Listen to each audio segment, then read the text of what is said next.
Hello everyone. Tonight, we begin with the delicate art of not freezing to death while being deeply spiritual about it. From building houses out of snow that are warmer than your Airbnb, to performing death rituals with stone tools and no margin for error, to navigating blizzards with nothing but ancestral memory and a knife made from your uncle's jawbone, this is not your average history lesson.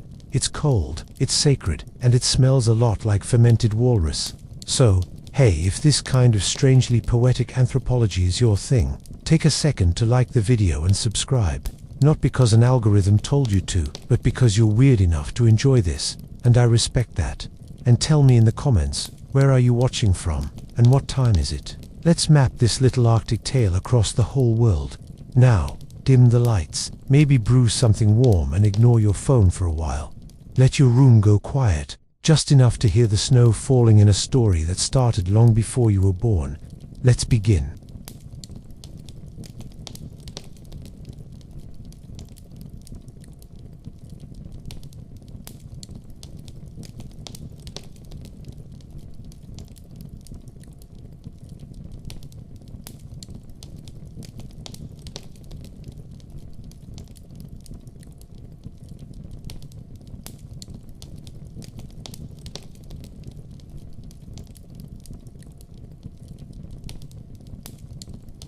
Let me tell you about the person you could have been if you'd been born under snow, not sodium light. If your first cradle wasn't a hospital bassinet, warmed by electricity and Pinterest, but a soft pile of caribou fur inside a hide tent bracing against -40 wind chill, not that you'd cry about it. You'd be too busy not dying. Because if you were Inuit, and you showed up screaming on this earth somewhere between the Arctic Circle and your mother's frozen breath, congratulations, you were immediately the toughest thing in the room, and also the coldest. There's no such thing as mild weather up here, the place you'd have called home. It's dark for half the year, frozen solid, and delightfully short on trees, which means no firewood, no building materials, and certainly no lullabies played on acoustic guitar. In this world, survival doesn't start when you're grown. It starts before the umbilical cord is cut. Babies were wrapped tight in amorti, special parkas with pouches for carrying you against a mother's back. Not for fashion, but because that was your best shot at not freezing to death before your first birthday. Breast milk and body heat, that was your starter kit. And don't romanticize it. There were no fairy tales about magical wolves, just real wolves, and real polar bears, and the real risk of your family starving in March, which was affectionately known as the month of hunger in many Inuit communities. You know, because poetic seasonal names are fun when you haven't eaten in 2 days. If you'd been born here, in this place, you wouldn't be coddled. You'd be initiated, gently, quietly, brutally. You'd grow up knowing the sound of wind that never stops screaming, and the difference between fresh snow and murderous snow. You'd know that life is measured not in years, but in seals, how many you caught, how many you didn't, and every breath, every heartbeat, would be borrowed from a landscape that didn't care if you existed. Not in a mean way, just, indifferent. Like an ancient god, too busy gnawing on stars to notice your tiny igloo, and yet your ancestors chose to live here. Not because they were cursed, not because they were lost, but because they knew something you don't. Cold doesn't kill, unpreparedness does, and they were never unprepared. Oh, you'd have had toys, don't worry, made of bone and sinew, and little carved soapstone animals that doubled as training for your future as a seal hunter. Adorable, really. You'd have played outside at -30 like it was recess in spring. And if you came home with frostbitten cheeks, well, that just meant you were learning. You'd have listened to your grandmother's stories, stories that weren't for entertainment, but for encoding knowledge in a place with no written language. Survival, in rhymes. Morality, in drumbeats. Navigation, in a bedtime story about a blind boy in a loon. The North had no books, but it remembered everything. And don't imagine you'd grow up bitter. You'd grow up watchful. You'd understand silence not as emptiness, but as presence. You'd learn to listen to snow the way others listen to gossip, for cracks, for changes, for whispers of a weather shift that could kill you by morning. Because in the North, the world doesn't end with fire. It ends with a cold, slowly, beautifully, and somehow, incredibly. You were born right in the middle of it, and you lived. Of course, to live, you'd need more than furs and fat. You'd need to know what to call yourself. So, You've survived birth in an ice-covered universe. Good job. You're already doing better than most smartphones. But now comes the tricky part, figuring out who you are, and more importantly, what other people insist on calling you. See, if you'd been born into an Inuit camp instead of, say, a two-bedroom apartment with a baby monitor, you wouldn't have needed a last name. You'd be given a soul name, passed down from someone who'd already died. Sometimes a relative, sometimes not. Reincarnation wasn't a belief, it was a certainty. And if you acted like your namesake, say, grumpy and suspicious of birds, people just nodded and said, "Yep, that's him." But outside that circle of bone-sheltered warmth and ancestral whispers, things got ... messier. At some point, a group of fur-covered newcomers sailed in from the south. Missionaries, explorers, mapmakers, all of them very proud of having discovered land that already had people on it. And they didn't bother asking what you wanted to be called. They called you Eskimo. Now, Eskimo is a word that's been floating around like a bad smell since at least the 17th century.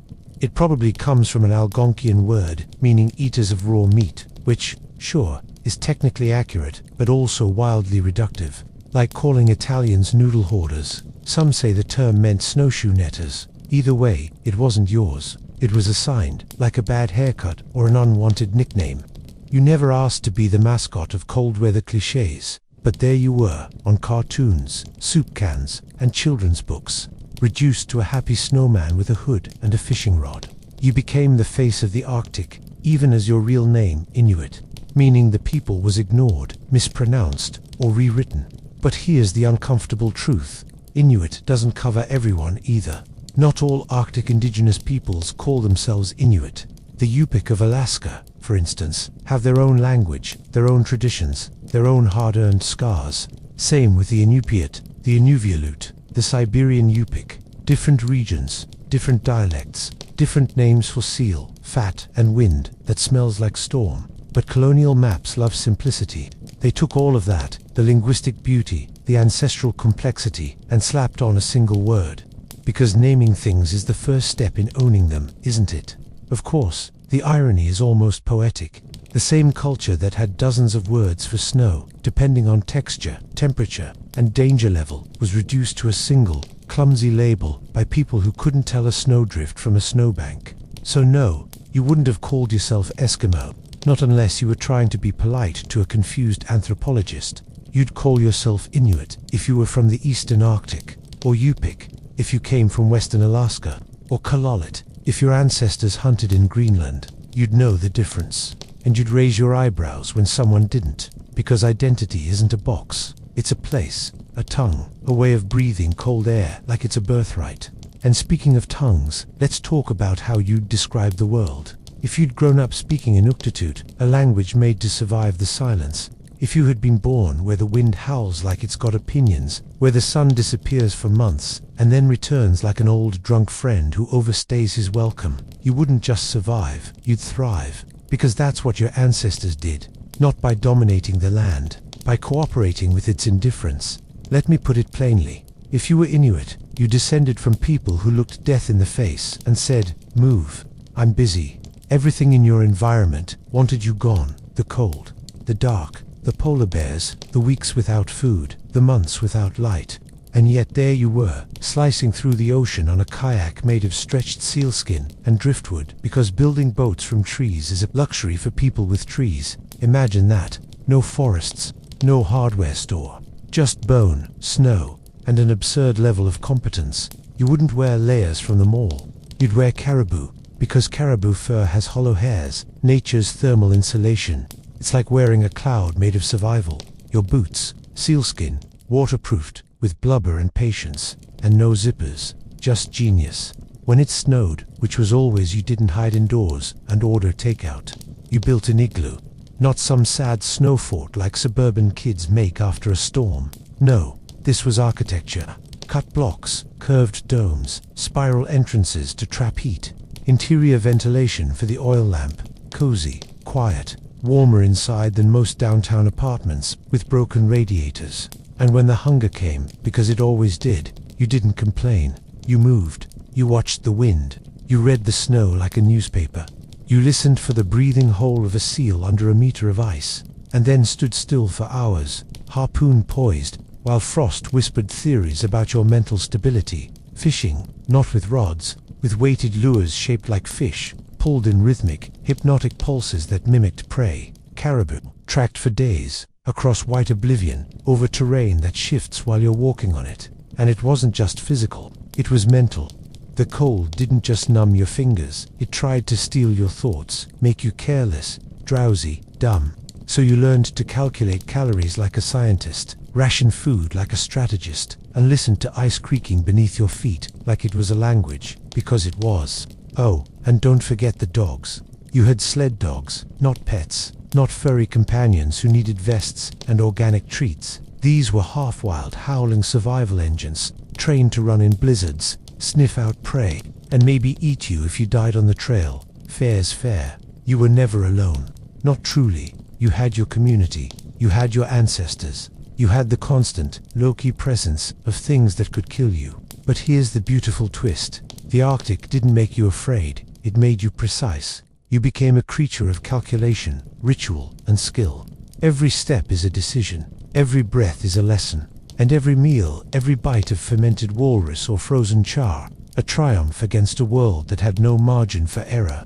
Still feel brave. Because now that you've figured out how to stay alive, you're going to have to do something even harder. Understand hunger, not the kind that ends with a snack. The kind that teaches you who you really are. Hunger had a name in the north. Several, actually each one slightly different, depending on whether it was the slow, gnawing emptiness of late winter or the sharp, angry hollowness of a storm-stopped hunt. There was hunger that could be joked about, and hunger that made people stop speaking entirely. There was the hunger that taught patience, and then there was the hunger that made deals with spirits. This wasn't hunger the way you know it. Not I skipped lunch hunger. Not they forgot the fries hunger. This was the kind of hunger that shaped cosmologies, that built rituals, that changed how people buried their dead. In a world where food didn't just spoil, it vanished. Knowing when not to eat was just as important as knowing how to kill a seal through a hole the size of a teacup. Spring, for many communities, was a quiet apocalypse. The blubber stores dwindled, the meat caches emptied, and hunting was a gamble against thin ice and thinner chances. People didn't call it starving, they called it waiting for the herds to return, for the sea to open, for life to agree to continue. There was no shame in it, no panic, just preparation and ritual, whispered jokes and long silences. Hunger wasn't a failure, it was a fact. And when food came back, a successful hunt, a lucky seal, the first caribou eating wasn't indulgence, it was ceremony. Feasts were quiet. No one needed reminding what it meant to be full. A shared animal was passed with reverence, not excess. Elders took the choice parts, not out of vanity, but survival math. They were the memories of the group. Their well-being was cultural infrastructure. Children learned to chew slowly. Waste was, well, it wasn't even a concept. You used everything. Ate the fat, boiled the bones, gnawed the cartilage with the respectful hunger of someone who knew deeply that this bite, right here, was made possible by a harpoon, a prayer, and the cooperation of a dying animal. And yes, sometimes the food was fermented, aged, or frozen so long it hummed when it hit your teeth. Taste wasn't the point. Calories were. Micronutrients were. Survival always was. But make no mistake, this wasn't a bleak, meat-based existence. There was joy in food. There were favorites, delicacies, recipes passed by memory and muscle. There was a kind of raw fish ice cream called okatak, whipped with animal fat and snow and berries. There were seal soups, bird stews, dried fish like jerky made by the wind. And there were rules. Not ones made up by kings or food inspectors, but rules carved into generations of observation. Don't eat certain animals during pregnancy. Don't eat certain organs, raw. Don't kill too many of one species, or the land will close its mouth. These weren't superstitions. They were data sets dressed in myth, and frankly, they were more accurate than most modern weather apps. Because hunger, when it visits every year, becomes part of the architecture of the soul. It teaches you to say thank you with your teeth, to honor a rib cage, to divide a kill with mathematics so advanced it made sure everyone got just enough to make it to the next storm. No one overeats not because they were virtuous, but because greed freezes fast in the Arctic. And yet, for all this hardship, all this control, There was one thing no hunter could measure, no elder could ration the sky, and what moved through it. Which brings us to the next lesson. Not about food or fur, but about spirits. The world in the Arctic was never quiet. It only pretended to be. Yes, the snow-muffled footsteps, the ice-dampened sound. But every silence was packed to the seams with presence, spirits, shadows, glimmers of meaning. You couldn't step outside your skin without walking through someone's breath, and that someone might be a seal, or a cloud, or your grandmother's grandmother whispering through the cracking of the permafrost. See, the Arctic didn't need churches, it had everything else. The tundra was the altar, the wind was the choir, and the gods. They were not separate. They were everywhere, and often a bit irritated. Animism, a word too small for what this really was, wasn't a belief system. It was airborne legislation. Everything had a soul, or something like one. Animals, objects, weather, even ideas. A harpoon had intent. A blizzard had a memory. You didn't hunt because you could. You hunted because the animal allowed it. And that meant reciprocity. You killed a seal. You made offerings. You used every part. You spoke to its spirit. You sang songs of apology and gratitude, because somewhere, something was watching, not with malice, but with expectation. Take too much, hunt disrespectfully, and the animals could disappear, not just from view, but from reality. No, not metaphor, reality. This is where the unspoken rules came in. You couldn't just waltz out onto the ice and jab things. You needed dreams. You needed signs. Enter the Angakok, not a priest, not a wizard, but something older and colder. A kind of spirit diplomat. Someone who talked to the unseen layers of the world and came back with news, advice, or warnings. They didn't wear fancy robes. They wore pakas, and you never looked them directly in the eye for too long, because maybe they knew where your soul had been when you slept last night. Their work was messy. Divination with bones, trances inside, smoke-filled snow houses, conversations with dead relatives who had opinions about your hunting technique. If you had a string of bad luck, they'd check if you'd angered the seal gods or disrespected the bones of a fish. And if you had, well, guess who's fasting until you dream of forgiveness? But it wasn't all fear and appeasement. This system kept the ecosystem in balance. It regulated harvests better than modern quotas. It gave grief a language, gave illness a context, gave weather a personality. Spirits weren't things to be worshipped. They were neighbors with power, and you, little meat-trapped soul that you were, had better keep good relations. And then there were taboos. Oh, the taboos. Entire taxonomies of behavior, woven like fishing nets. Some were practical. Don't whistle at the northern lights, unless you want ghosts visiting your camp. Don't cook seal and caribou in the same pot because that's rude to both species. Obviously. Don't mock animals they remember. But these rules also created order in a world with no margin for chaos. When you're one bad storm from death, etiquette becomes spiritual. You didn't fear the gods. You respected them. You feared the consequences of imbalance. That maybe your cousin's cough wasn't a virus, but a disrespected fox spirit retaliating through the lungs. That maybe the blizzard wasn't random, it was retribution. Still sounds quaint, still sounds folkloric. Then you haven't stood alone in the pitch-black Arctic night, hearing the wind howl your name in a voice that sounds a little too human. Ask anyone who's lived through it. Sometimes fear is the only thing keeping you warm. But if you listened, and sang the right songs, and placed the sealed bones facing east, the spirits usually kept their distance, or helped, or at least watched you politely. Of course, maintaining cosmic harmony is a full-time job, and for that, you'd need a serious toolset. Let's take a closer look at how the Inuit made the impossible possible, not with magic, but with engineering made from meat, snow, and nerve. If you're picturing primitive tools, sharpened sticks and hopeful grunts, kindly put that image down and back away slowly.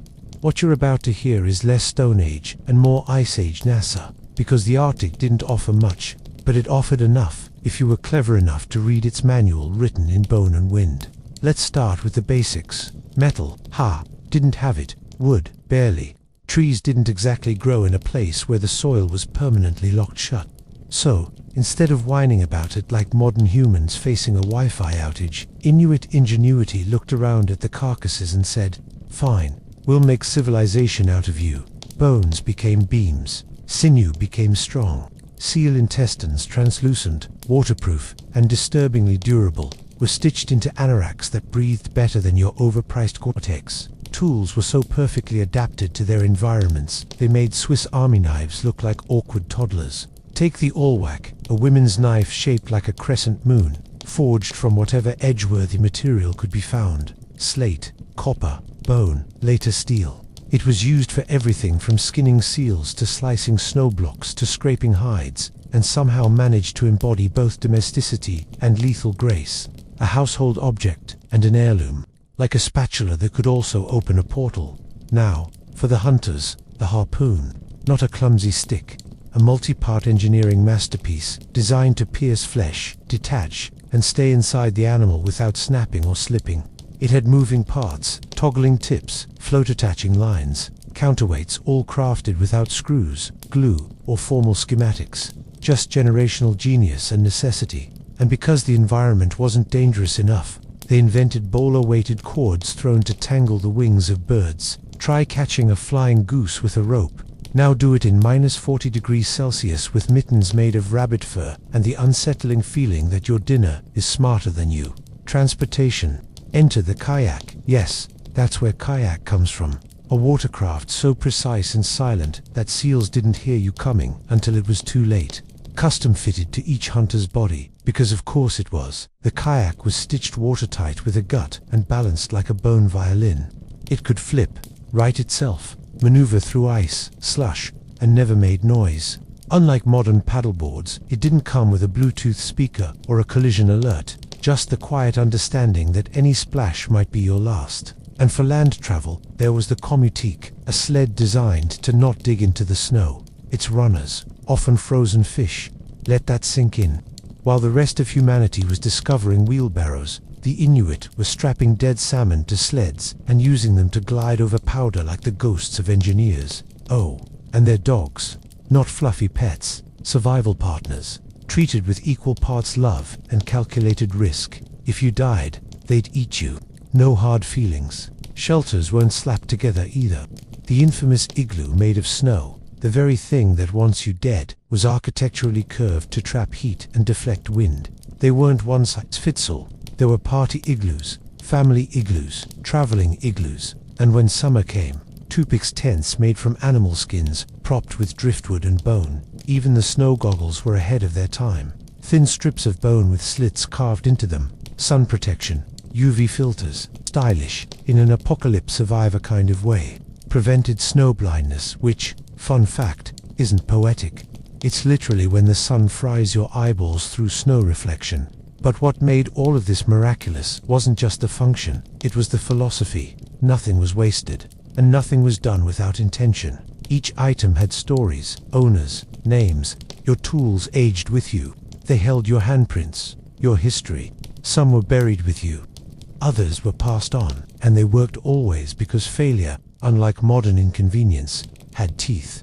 So yes, a society with no iron forged a civilization of bone and instinct, designed to last, to flex, and to vanish quietly when no longer needed. IKEA can't compete. But survival isn't just about tools. It's about what you do when something fails anyway. When the ice cracks, when the whale dives too soon, when you misread the clouds. That's where stories step in, not for comfort, but for navigation. Before maps, before compasses, before GPS satellites started screaming at you for missing a highway exit, there were stories. And in the Arctic, where a single wrong turn could lead you into a white eternity, stories didn't just entertain, they instructed, with teeth. You see, Inuit storytelling wasn't the bedtime fluff you're used to.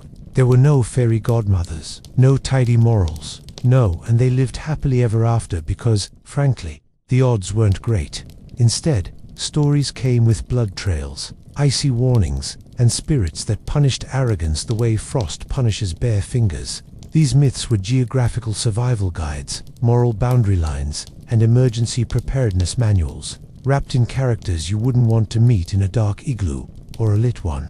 Take Kalupalik, for instance, a creature that lived beneath the sea ice. Green skin, long fingernails, wore an emargety, you know, that baby-carrying parka women use. She had one goal, to steal children who wandered too close to the water. Not for snacks, mind you, for company. A lonely, immortal kidnapper with a taste for the disobedient. Kids didn't just behave because their parents told them to. They behaved because there were consequences, and they had names, or considered Tornat, the invisible spirits of the land, sea, and sky. Not divine in the way people like to imagine, not loving or forgiving, but watchful. The kind of spirits that noticed if you caught too many fish, wasted a seal's bladder, or mocked a storm. They were like auditors, but cosmic. You didn't worship them, you negotiated. Then there's the story of Sedna, the sea goddess with fingers severed by betrayal, her own father, no less. Each cut finger transformed into a sea creature, seal, walrus, whale. She sank into the depths, her hair tangled with kelp, and ruled the ocean floor with all the bitterness of a wronged woman who controls the food supply. Hunters had to appease her before any successful trip. If you didn't, she could freeze the sea, withhold the animals, or curse your tools. Oh, and don't forget Mahaha, the demon with the permafrost grin. He tickled people to death. That's it. That's the whole story. No morals, just ... Watch your back. And maybe your sides. These stories weren't just told, they performed, chanted in the dark, sung over whale oil lamps, acted out during blizzards when travel was suicide, and the only thing to do was sit around and remember that the land has rules, and it will kill you if you forget them. And in those stories lived directions, the shape of a particular ice shelf, the sound a storm makes when it's going to turn, how to behave near a glacier, where not to camp unless you want to be dragged off by a snow-covered trickster with an agenda. The irony. Western anthropologists showed up and called these myths primitive, as if GPS coordinates work when the batteries freeze, as if a bedtime app can warn you that if the snow crunches wrong under your boots, the land's about to shift. Storytelling wasn't art, it was cognitive cartography. It mapped morality, ecology, climate, and politics, all while keeping kids quiet and adults just superstitious enough to not die unnecessarily. But while these stories guarded the mind, there was another kind of language not told, but sung. And it came not from books or chants, but from the breath itself. In the Arctic, words freeze if you speak too fast. Sounds hang in the air like frost from your lips, and meaning travels not through volume, but through precision.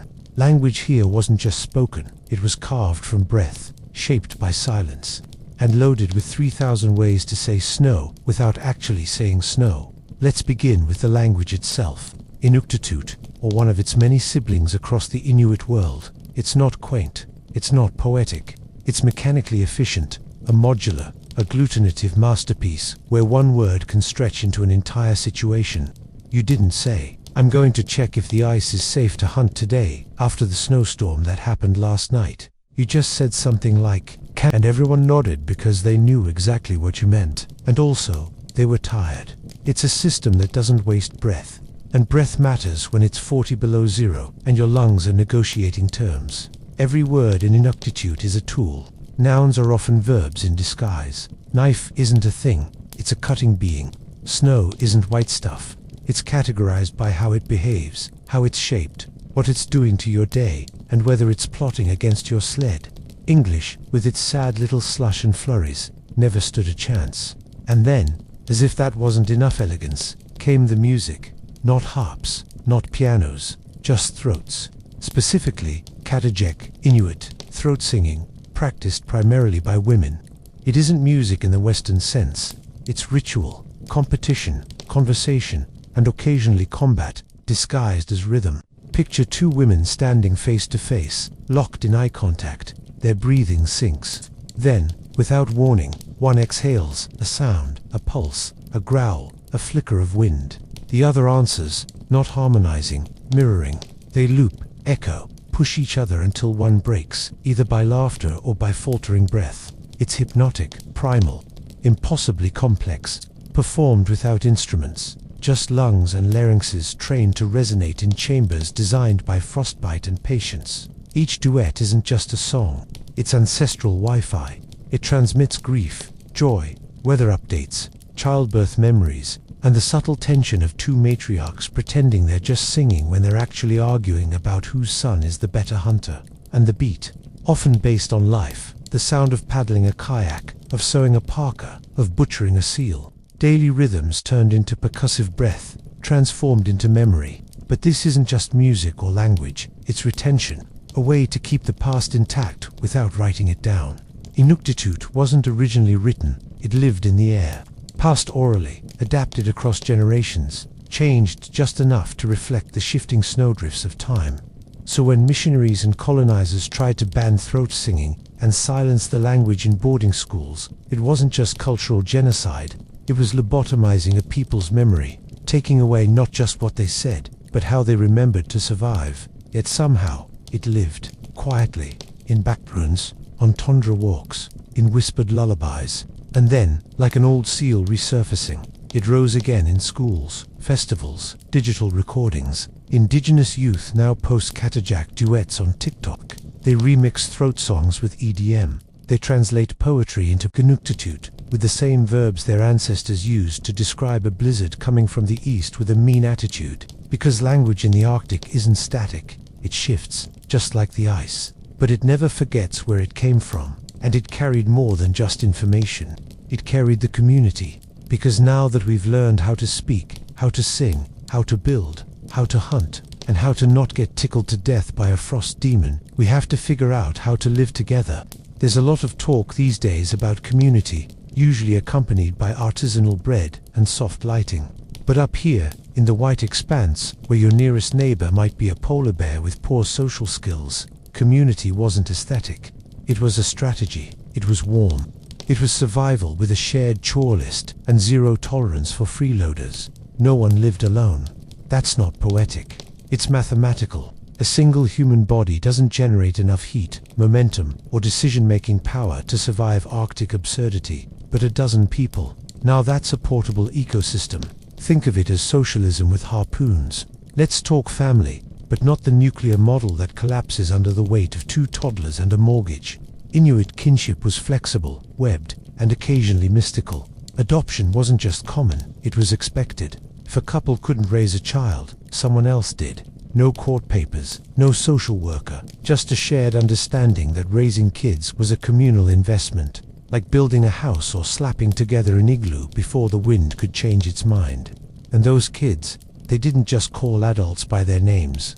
They called them by their soul connections. Remember those reincarnated ancestors we talked about? Yeah, if little Pitsilak was named after your dead grandmother, guess what? She was your grandmother now. You showed her respect. You took her seriously. Even if she was currently chewing on caribou fat with baby teeth. Now, gender roles, yes, they existed, but not in the way you're thinking. There were clear divisions of labor, but they weren't dictated by patriarchy. They were dictated by physics and logistics. Men hunted, because dragging a 1,200-pound walrus across ice isn't great with a nursing infant on your back. Women prepared the skins, managed the camp, kept the fire, literally and metaphorically alive. This wasn't a hierarchy. This was mutual dependency with knives, and women weren't silent. They didn't stand in the background looking vaguely oppressed. They sang, they judged, they healed. Some were others were experts in navigation, sewing, food preservation, the kinds of skills that actually kept people breathing. If you think sewing a parka is trivial, try surviving a whiteout with an unstitched sleeve. That's not fashion. That's fatal exposure. Marriage, negotiated, sure, but not transactional. Dowries came in sealskin, not cattle. And marriage wasn't forever. Divorce was an option, sometimes a necessary one. And no one got half the sled dogs. They just moved to a different snow block and carried on. Adults, after all, and the elderly, they were central. You didn't ignore them. You didn't ship them off to some ice-cold version of a retirement home. You listened, because they knew things, like how to interpret shifting snow ridges, or how to navigate when the stars were shy, or what that ache in your hip meant about the weather. They were the living hard drives of the community, and deleting them early was considered both impractical and deeply unlucky. Every person had a role. Every role had honor. Even the person tasked with collecting moss for lamp wicks knew they were part of a living engine, one that ran on shared meals, interlocking skills, and exactly zero tolerance for egos. You couldn't be the main character in a snowstorm. You had to be the strongest link in a chain that refused to break. But here's the uncomfortable part. When things went wrong, famine, failed hunts, early ice melt, the village had to make decisions. And sometimes, those decisions included sacrificing individual comfort for the group. Or, in the darkest winters, the elderly choose to walk away into the snow, not because they weren't loved, but because they were. Still romanticizing the ice.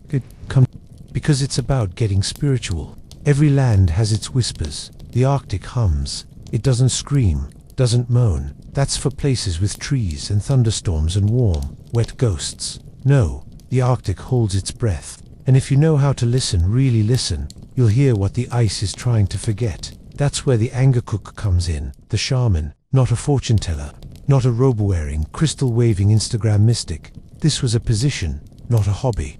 And it came at a cost. You didn't choose to become an Angakok. The spirits did, often through illness, or dreams, or near-death experiences that left you seeing more than your reflection in the snow.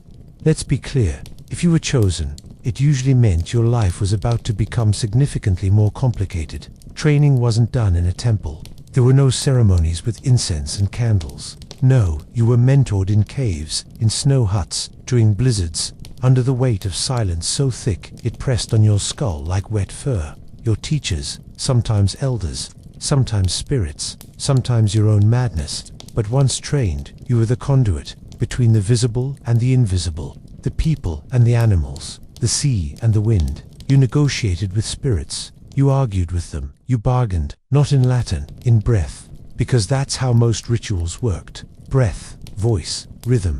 You'd chant until the room turned sideways. You'd enter trance states and travel to places so cold even the dead wore mittens. Sometimes the community gathered to witness it. Sometimes they didn't want to see what you became. The spirits were, let's say, temperamental. There were helpful ones, sure, family souls, animal guardians, ancestral whisperers, but there were also the petty ones, the hungry ones, the ones who remembered offenses that happened before the flood. Spirits of the land that held grudges like old men at a bingo hall. One wrong word, you might bring home a storm. One missed offering, suddenly the seals are gone, and your cousin is coughing black feathers. The Angakok didn't just deal with spirits, they managed spiritual infrastructure, like Arctic IT support, but for reality, healing, that was part of the job too. Someone had a mysterious illness, not the kind cured by berries and bone broth you were called. But illness wasn't just physical. It could be a symptom of spiritual imbalance, of broken taboos, or, of course, curses. A child born during an eclipse. A hunter who took more than he gave. You'd diagnose the soul, not just the skin. And what did the shaman ask in return? Sometimes food, sometimes respect, sometimes nothing, because once you've held a conversation with the spirit of a glacier, you're not really in it for the compliments. But don't mistake this for mysticism without merit. This was Arctic science, built on centuries of pattern recognition, spiritual logic, and trial by frostbite. Shamans kept ecological balance. They watched the animals. They interpreted dreams as weather predictions. They knew which fish to leave alone and when the land was warning you to shut up and go home. And yes, sometimes they made mistakes. Some rituals didn't work. Some spirits got rowdy. Some shamans became corrupted using fear instead of wisdom. But the best ones, they died with their secrets intact, buried under stones no one dared to move. What remains are stories of journeys beneath the ice, of dancing shadows, of bone altars, of ancient agreements between humans and everything that isn't.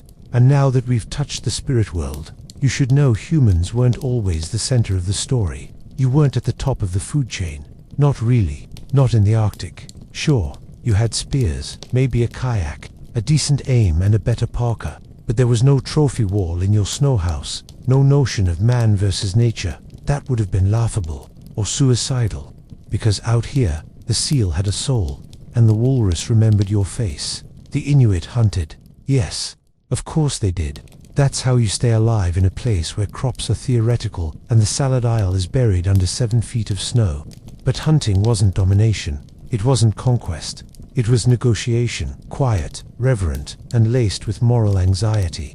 Every animal you took was considered a gift, not in the metaphoric, thanks be to nature kind of way, but literally. The creature had offered itself to you. It had chosen to die, or it hadn't, in which case, you were probably cursed now. So you had to get the rituals right. After a successful seal hunt, you didn't celebrate with a backslap and a barbecue. You fed the spirit first. You placed fresh water in the dead animal's mouth, a kind of posthumous courtesy, a drink for the journey, or maybe an apology. You whispered thanks, sometimes aloud, sometimes into the wind, always with the knowledge that you'd be held accountable, because animals talked.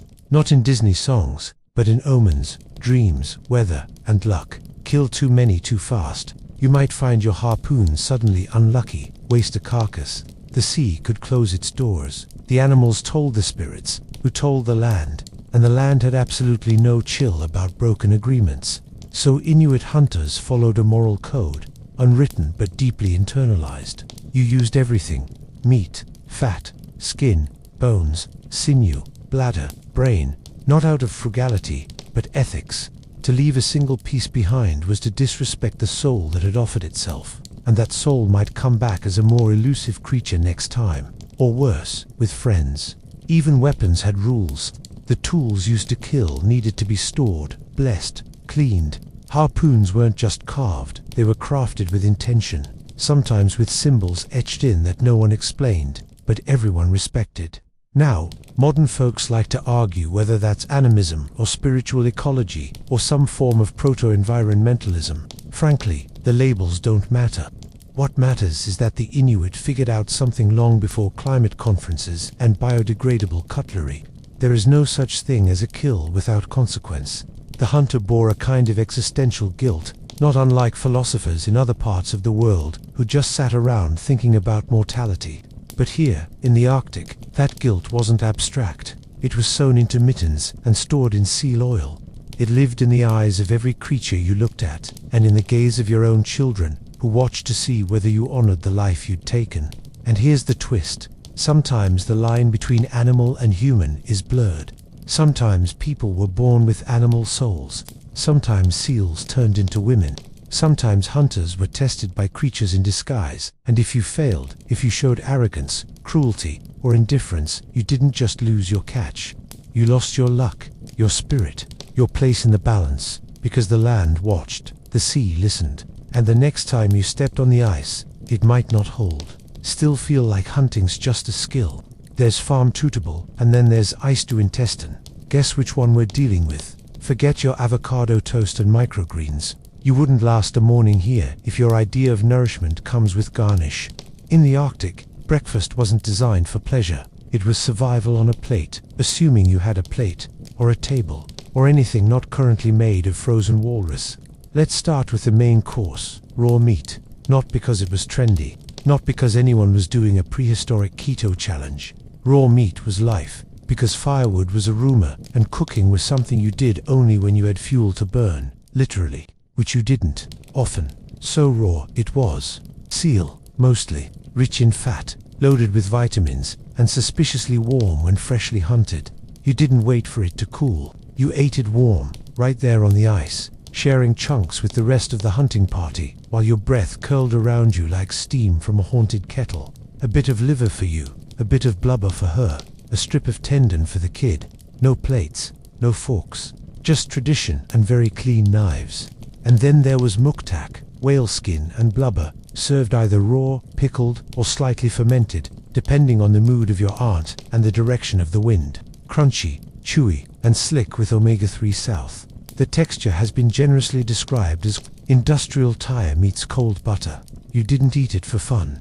You ate it because it kept your organs functioning when the sun decided not to rise for 3 months. Seal brain, yes. Fermented fish heads, of course. Intestines stuffed with berries. Why not? Everything was food if you knew how to prepare it, or more often, how not to screw it up. Cooking, when it happened, was done with seal oil lamps, called kullik. That flickering flame fueled by the same blubber you were chewing on an hour ago was your stove, your heater, your nightlight, and your sacred hearth. You didn't boil things so much as gently warm them near a firelight while muttering apologies to the sea goddess said in a diary. Not a thing. Bread, dream, but meat-based ice cream substitute. That's where okutak comes in, also known as Eskimo ice cream, which is about as misleading as calling a hurricane breezy. A kutak is a whipped mixture of animal fat, berries, and sometimes snow or ground fish. It looks fluffy. It is not fluffy. It tastes like someone dared you, but here's the weird part. It worked. These meals, bizarre as they sound, were nutritionally perfect for the climate. You needed fat, not just a little fat, but heroic quantities of it. Calories weren't a luxury, they were insulation. Caribou bone marrow, boiled walrus skin, strips of dried fish dipped in oil. That was Arctic granola. And the food wasn't just sustenance. It was an identity. Who you shared it with, how it was divided, who got the liver, who got the ribs. All of that spoke volumes about social roles, respect, and memory. You didn't eat alone. That would be weird, possibly rude, definitely suspicious. Food was communal currency, and you measured wealth not in coins but in how many seals you had stored beneath your house. Yes, beneath your house. Because fridges were invented by the earth itself. And if you dug a hole in the permafrost, congratulations, you now had a meat locker. Just don't forget which side you buried the blubber on, or you'd be inviting spirits, or foxes, or both. So no, Inuit cuisine wasn't what you'd call Instagrammable, but it did something most food doesn't anymore. It kept you alive. And it tasted like exactly what it was, a long conversation between you, the land, and everything that had decided not to kill you that day. Let's settle something immediately. Yes, they built igloos. No, not everyone lived in them full time. And no, they weren't cold. In fact, if you stepped into one expecting frostbite, you might have been surprised to find yourself sweating in your seal boots while your eyebrows slowly melted off. But before we get cozy, let's take a breath, because this is where human ingenuity finally drops its polite mask and whispers, "Oh, you thought your little apartment was clever. Watch this." You see, in a world where everything either bites, freezes, or vanishes overnight, shelter wasn't about aesthetics. There were no throw pillows, no open floor plans, just life or death thermodynamics, and the subtle art of convincing snow not to collapse on your head while you slept. The classic igloo in Inuktitut was a portable winter fortress, carved from blocks of wind-packed snow, spiraled upward in a perfect dome, and sealed from the inside with nothing but body heat and determination. No mortar, no nails, just geometry, experience, and a snow knife that had probably been passed down for generations. Inside, a small fire, maybe a kullik burning seal oil, raised sleeping platforms to keep you above the cold air. Snow walls that insulated so efficiently they could trap warmth like a down jacket for your soul. Outside, minus 40 degrees Celsius. Inside, a toasty 0 degrees Celsius. That's room temperature when you've spent all day on a dog sled with the wind insulting your ancestors. And while we're debunking things, no, igloos weren't permanent homes. They were travel shelters, winter architecture for hunters and nomads, built when needed and abandoned without guilt. Because in the Arctic, everything's temporary, even buildings, even you. Now, down south, by which we mean slightly less apocalyptic, the Inuit built semi-subterranean houses, sometimes called tarmac. Think, part earth, part bone, part hallucination, all warm. These homes were dug into the ground, lined with stones, insulated with sod, driftwood, and whale bones, and roofed with animal skins stretched tight enough to bounce sound off like a gossip drum. They smelled like oil, smoke, sweat, and stories, and they were crowded. Multiple families might share the space, bundled together in a kind of communal heat orb, where personal space was a myth and everyone knew when you rolled over in your sleep. Privacy, that was a summer problem. But you know what these homes had? Ventilation, strategic airflow, ingenious tunnel entrances that trapped cold air before it reached the living quarters, places to store food, dry skins, hang tools, tell stories, survive storms. They were architectural triumphs disguised as dirt mounds, and if aliens landed in the Arctic, these would have been the first structures to make them say, "Okay, maybe we're not the smartest ones after all," and everything was recyclable. Whale ribs became beams, caribou hides became insulation, seal skins served as door flaps, snow blocks as furniture, blubber as light. The Arctic wasn't minimalist by choice, it was minimalist by necessity, and somehow that made every scrap of home feel sacred. Of course, things still went wrong. Roofs caved in, fires smoked people out, wolves sniffed too close, but the structures endured, like their builders, with patience, adaptability, and just the right amount of superstition, because the land was always shifting, the snow always melting, and permanence, that was just something tourists talked about before their iPhones froze solid. Nobody likes to talk about death, except, of course, those who live so close to it that silence starts to feel disrespectful. In the Arctic, death wasn't an event. It was a presence, a companion, a shadow cast by the sled, by the lamp, by the low sun that never really rises. People didn't fear it, exactly, but they watched it, like you watch the sea for cracks, or the sky for signs. You'd be a fool not to.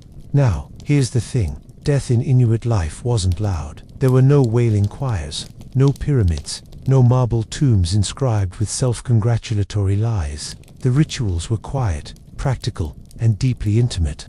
No priests, no gold, just the body, the snow, and the weight of remembering properly. Let's say someone died, which, let's be honest, happened often. Cold, illness, thin ice, bad hunting, sometimes just the indifferent math of nature.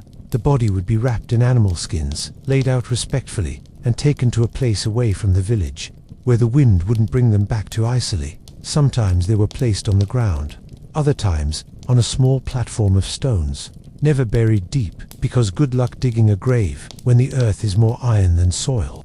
A few possessions were left with them, a knife perhaps, or a bit of food, not for sentimentality, for continuity, because souls didn't vanish, they lingered, and you didn't want to offend someone who might be whispering through the ice for the next 100 years. And then, the taboos began. You didn't say their name for a while. You didn't visit the place where they died. You didn't use their tools or wear their clothes until the right amount of time had passed. Time measured not in hours, but in healing. Grief had its own calendar. The soul needed space to settle, like snow after a storm. Sometimes, if the person had died violently or unexpectedly, they might be considered dangerous. Their soul, Tarnok, could become restless, angry, confused. And that's where the Angakuk came in again. The shaman had to soothe them, or banish them, or at least negotiate the terms of their departure. The Arctic didn't allow for loose ends. Not in this world, not in the next. But not all ghosts were scary. Some were helpful. Family spirits who lingered out of love, or animals reborn as children, or ancestors who arrived in dreams with warnings you'd be wise not to ignore. The dead weren't gone. They were reassigned.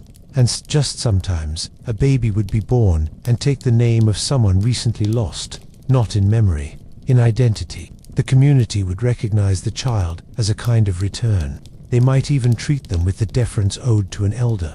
Because the Inuit didn't draw hard lines between birth and death, the soul could go in circles, could come back for another try, but don't get too cozy. The Arctic didn't allow for sentimentality without consequence. Death could also come early, as mercy. In the most extreme cases, elders too weak to walk, or mouths too many to feed, might make the choice to leave, quietly, with dignity. A final walk into the white, alone, not out of despair, out of honor, because survival sometimes requires letting go. And when they were gone, the snow would fall, and then keep falling, and eventually, even the stones that marked their place would vanish. But the story, that stayed. Stories were the real graves.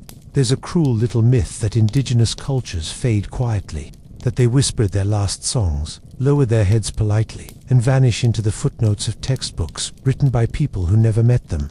Let's kill that myth right here, on the tundra, where nothing disappears without a struggle, especially not the Inuit. They didn't vanish, they adapted.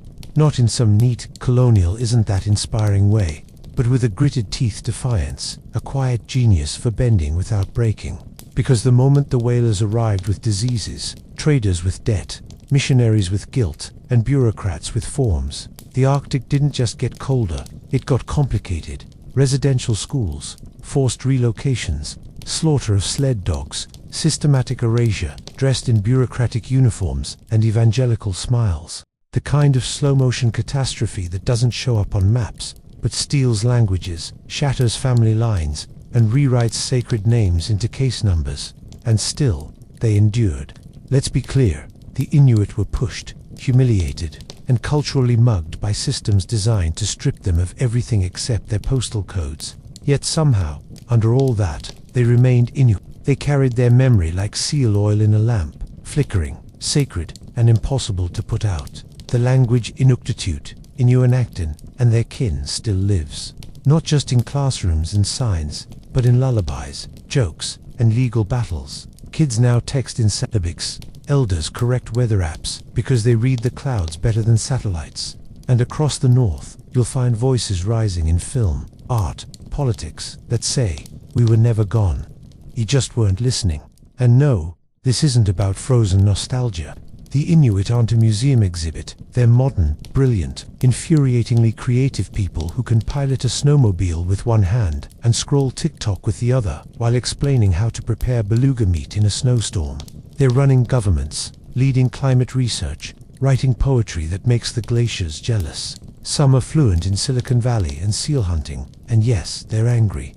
Rightfully, but that anger's carved into action, because the ice is melting, not slowly, not eventually, but now, today. Entire communities are collapsing into the sea, not because they forgot how to survive, but because someone else forgot to stop burning things. Permafrost is thawing, migrations are shifting, and with them, the old agreements between people, animals, and land are being rewritten without consent. Still, the Inuit don't call it the end. They call it another season, and they meet it the way they've met everything else, with quiet resilience, sharp tools, and stories that remember more than any archive ever will. You want legacy? It's the grandmother teaching syllabics beside a fiber optic modem, the carver making gods from driftwood next to an abandoned oil rig. It's the youth turning traditional throat singing into futuristic soundscapes and uploading it for the world to hear. It's survival, yes, but on their own terms. They were never frozen in time. That's just how outsiders like to comfort themselves when they bulldoze over something older than empires. The Inuit are not relics. They're mirrors held up to a world that keeps forgetting what it means to truly live within a landscape, not above it. And so here you are at the end of the story, but not the end of anything. The cold still whispers, the animals still watch, the snow still remembers, and now, so do you.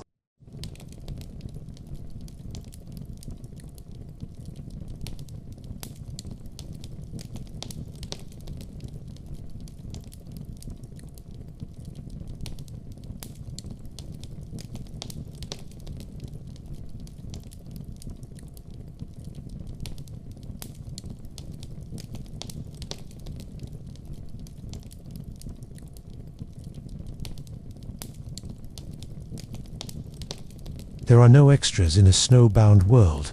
Every hand, small, wrinkled, or frostbitten, is accounted for. Every breath, rationed like lamp oil. When the temperature dips below the possibility of whimsy and the wind starts writing warnings in the snowdrift, the family doesn't resemble anything romantic. It's not a sitcom. It's not a holiday card. It's a machine, precise, adapted, and powered by animal fat and mutual necessity. In the Arctic, family didn't just mean people you loved. It meant people you didn't die next to. A bloodline was, more or less, a heating system, not metaphorically, literally. You slept together for warmth, rotated sleeping positions like sacred choreography, and built your entire domestic life around how to make just enough heat to prevent your spleen from crystallizing. Everyone had a job, not because of some proto-capitalist urge to optimize, but because forgetting to do your job meant the lamp went out, the meat spoiled, and someone woke up missing a toe. The oldest patched the clothes, the youngest fetched ice, the men hunted, the women skinned, though sometimes it swapped, depending on the day or the mood of the polar bears. Gender roles, yes, but not the ones people like to argue about online. These were functional, not philosophical. You don't debate patriarchy when you're elbow deep in seal intestines. You just get it done before sundown. Hierarchy was an interesting thing, not loud, not tyrannical, but weathered in like the grip on a bone knife. Elders led by remembering, by being the last person alive who'd survived the last storm that nearly killed everyone. Their memory was the emergency manual. Who to marry, where the seals breathe, when the sea turns evil. None of it was written. It was all whispered, repeated, and etched in action. And yes, there was affection, but it wasn't flung about like modern compliments or Instagram hearts. It was boiled into the broth, stitched into mittens, encoded into the way someone cut your meat just right, or tied your boots without asking. Sentimentality had a scent, smoke, sinew, and fermented fish. Even conflict was practical. Family tension might mean someone refused to share a bearskin or accidentally let the fire die while you were sleeping. But no one stormed off. Where would you go? Into the blizzard. Families didn't have boundaries in the Arctic. They had walls made of ice, and no doors. Which brings us to the ultimate truth. Love and survival weren't separate things. They were tangled, inseparable, and often indistinguishable from sheer logistics. If you didn't love the people you depended on, well, you learned, or you died creatively, probably involving frostbite and poor timing. That bond, that feral, practical, bone-deep connection, wasn't about tradition. It was a kind of living glue, passed down in the same way knives were sharpened and lamps were lit, because tomorrow was not promised, and nobody survives alone. And yet, even with all this elegant brutality, they still found the time, the audacity, even to build entire homes out of the very substance trying to kill them. Snow is not soft, not when it's packed, shaped, and arranged into a dwelling that could hold in body heat like a prayer. The Arctic house, whether a dome of snow, a belly of sod, or a temporary hide shelter wrapped around drifting bones, was never just a place to sleep. It was an engineering miracle disguised as domestic quiet. Forget the cartoon igloos of holiday specials. Real snow houses were mathematical, crafted in spirals, carved by knives made from bone or horn, and locked into place by geometry so unforgiving it would humble a cathedral mason. They didn't collapse, they didn't creak, they were insulated. That's the strange part, that a material made of frozen water could hold warmth, turning breath and blubber lamp heat into a steady 0 degrees Celsius inside, while the world outside flirted with -50 and the sort of wind that could peel your skin off like old bark. Inside, it was dim, not dark, never truly dark, but softened, filtered, wrapped in blue-tinged silence. Light came from the kulak, the fat lamp. It was more than illumination. It was mother, hearth, womb, and God. The entire family revolved around it, its flickering flame burning seal oil and dried moss with the patience of a saint and the appetite of a funeral pyre. And what did they do there, the humans in the white dome? They breathed together, snored, told stories, sharpened tools, brushed each other's hair. They sang, not to entertain, but to remember. The dome was a memory chamber, a pressure cooker of sound and warmth where identity wasn't something you wrote down. It was something you performed, daily, in whispers and in wool. Every item had its place, not out of neatness, but because disorganization killed. That bone needle left near a sleeping child's foot, that could be the difference between clothes and hypothermia. Order was salvation disguised as tidiness. There were no private rooms, no corridors for sulking or slamming doors. Arguments happened within reach of the same fire. Privacy existed only in the mind, a flickering dream while staring at the ceiling made of your own effort and 1,000 tiny snowflakes pressed into submission. Intimacy here wasn't soft and scented. It was compressed, tangled, and physical. Skin on skin under furs, sweat mingled with smoke, the smell of old fish and unwashed feet merging into a kind of familial perfume. You knew someone truly when you'd slept beside them in the same damp fur for 6 weeks and still didn't wish them dead. And when spring crept back in like a rumor, like a long-forgotten promise, the snow house was abandoned, left to melt in quiet disgrace. No one wept for it. The home was not sacred because it lasted. It was sacred because it held you just long enough. And as the walls turned back into white ruin, the people stepped out again with skin tougher than wood, and stories burning in their mouths, ready to carry fire in their chests and language on their breath. Words don't just float in the Arctic, they stick. They sink into fur, drift across snowdrifts, and settle deep into the seams of your bones. Language up there was never decorative. It wasn't something you studied. It was something you inherited, like a scar, or a knife handle polished smooth by 3 generations of cracked hands. Everything began with names, but not the tidy sort you're used to. None of this first name, middle name, passport business. Names in the Arctic carried biography, afterlife, obligation. A baby might be named after a dead uncle or a grandmother's lost sibling, which wasn't poetic nostalgia, it was reincarnation protocol. Once named, the child didn't just carry the memory of the departed, they were them.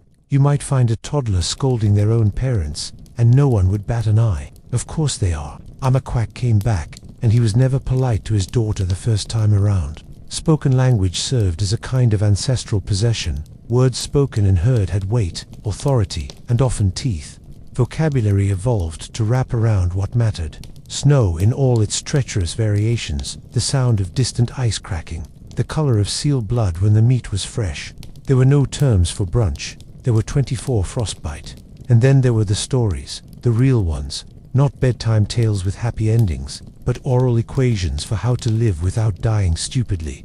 Cautionary myths, ghost stories, historical recitations, all rattled off with terrifying specificity. There was no room for vagueness in a landscape that could kill you for forgetting which direction the wind came from last Tuesday. These weren't campfire tales. They were living laws with sealskin boots, stories that knew how to walk across generations, cross oceans of silence, and resurface in the mouth of a grandchild who'd never seen the sea, but knew exactly how it moved. Linguistic memory lived in rhythm, chants, repetition, the trance of retelling. Elders carried entire oral libraries in their heads. No index, no bookmarks, just unflinching precision. If you forgot a part, you didn't improvise, you stopped speaking. Improvisation was for the dead. This language didn't fear silence either. That's the trick. Silence wasn't absent. It was the room stories stretched out in. Between words, you heard the wind. Between lines, you felt your grandmother's breath, her voice soft from seal-fat smoke, leaning in to tell you why that cliff over there was never safe in spring. And when colonial outsiders arrived with pens, eager to alphabetize a world they barely understood, the oral tradition didn't fight back with fists. It just ducked quietly, moved to the next igloo, whispered a little softer, and waited for the paper people to get cold and go home. Language endured like lichen, slow, stubborn, sacred, and everywhere you didn't think to look. And still, beneath every roof, around every lamp, stories continued, looping, remembering, haunting. Because before the age of writing anything, it was the family mouth that built the map. And that map didn't just tell you where to go. It told you who you were.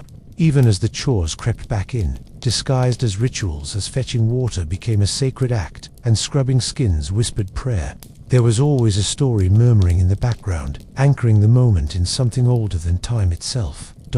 Every family has chores. Some sweep, some scrub, some fill the dishwasher without ever figuring out how to stack a plate properly. But in the Arctic, chores were neither mundane nor optional. They were rituals with bone-deep memory, disguised in the repetitive rhythms of survival. You didn't just prepare food, you performed it. And you didn't just clean a hide, you were preserving the divine order, one tendon at a time. Take blubber, for example. Somewhere between food, fuel, and furniture polish, it held everything together. Carving it, melting it, rendering it down into lamp oil or chewing gum for the gods. This wasn't busy work. It was intimate reverence in greasy form. Not a drop wasted, not a casual movement. Cutting too quickly could dishonor the animal. Cutting too slowly could mean frostbite. The knife became an extension of your grandmother's elbow, passed from one cracked hand to the next with the solemnity of a family secret. And scraping a hide, not as simple as it sounds. Imagine removing every trace of blood, sinew, and fat from a frozen animal pelt, not for decoration, but to keep your next child from losing a toe in February. All while the wind tries to peel the skin off your own face. There's a rhythm to it. Scrape, breathe, hum, curse, repeat, the same way your mother did it, and her mother before her. A lineage made of repetition, with the occasional existential sigh thrown in for flair. Water collection, too. It's snowing, right? Everywhere. Wrong. Arctic snow is often too dry to melt efficiently, too filled with air to turn into anything remotely drinkable. You had to know which chunks were worth the firewood, and if you miscalculated, congratulations, you just wasted your cooking fuel and gained exactly half a mouthful of sadness. Even childbirth had the rhythm of ancient ritual, performed in cramped igloos with zero privacy and maximum precision. Women delivered babies between skinning sessions, boiling bones for soup and cutting boot soles. Midwives didn't arrive with gloves and epidurals. They brought knowledge folded into their fingertips, learned not from books, but from surviving the last 15 births and memorizing which herbs didn't kill anyone. Food preparation wasn't simply nourishment, it was social engineering. You could tell who held status by who carved the meat, who got the choicest cuts, and who was still gnawing cartilage by the lamp. Fish eyes for elders, fatty pieces for hunters, children given bones to suck on, not as a snack, but as dental orientation. and absolutely nothing was wasted. Not because of some quaint eco-friendly ethos, but because waste meant death. You threw out a bone, and next week, you were wishing for marrow soup while your fingers turned blue. Every part of the animal had a posthumous destiny. Tools, toys, jewelry, shoes, glue. Somewhere between utility and reverence, chore met spirit. Even defecation, yes, that too had its place, its process, its protocols. Far enough from camp to avoid stench, close enough to not freeze mid. If you failed at this task, well, no one would ever stop talking about it, in the most respectful ancestral shame way possible. So you see, what we often call daily life, that beige blur of duties and repetitions, was in fact a network of coded survival rituals, passed down through the brittle chant of routine. Mundane, perhaps, if viewed through the lens of central heating and grocery stores. But in a world sculpted by ice and precision, nothing was ever just a chore. And as these rituals stacked up, stitched together across years and generations, the family became not just a unit of survival, but a geometry, a shape, repeated, traced, and balanced across time. And at the center of that structure, a woman with snow in her eyelashes and a memory sharper than any flint blade. Lineage wasn't drawn like a family tree. Trees don't grow in permafrost. It was more like a geometry of bodies, angles of obligation, arcs of memory, and invisible lines of respect that looped around fire pits and over snow dunes.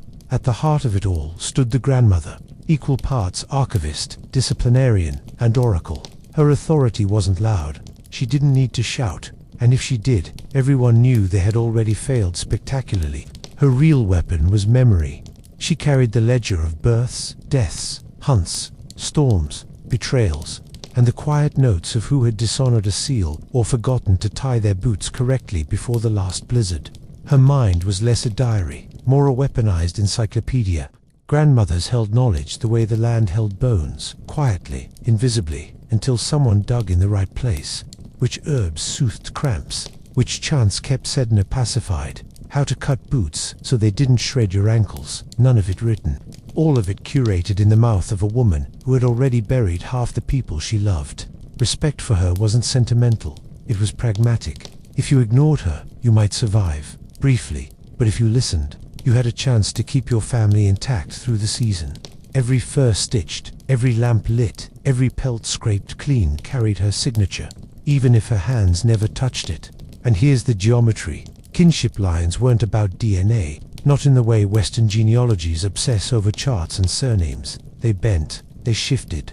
A child could be born with the name of a dead elder, instantly folding the family shape back onto itself, giving a toddler the weight of an ancestor's authority.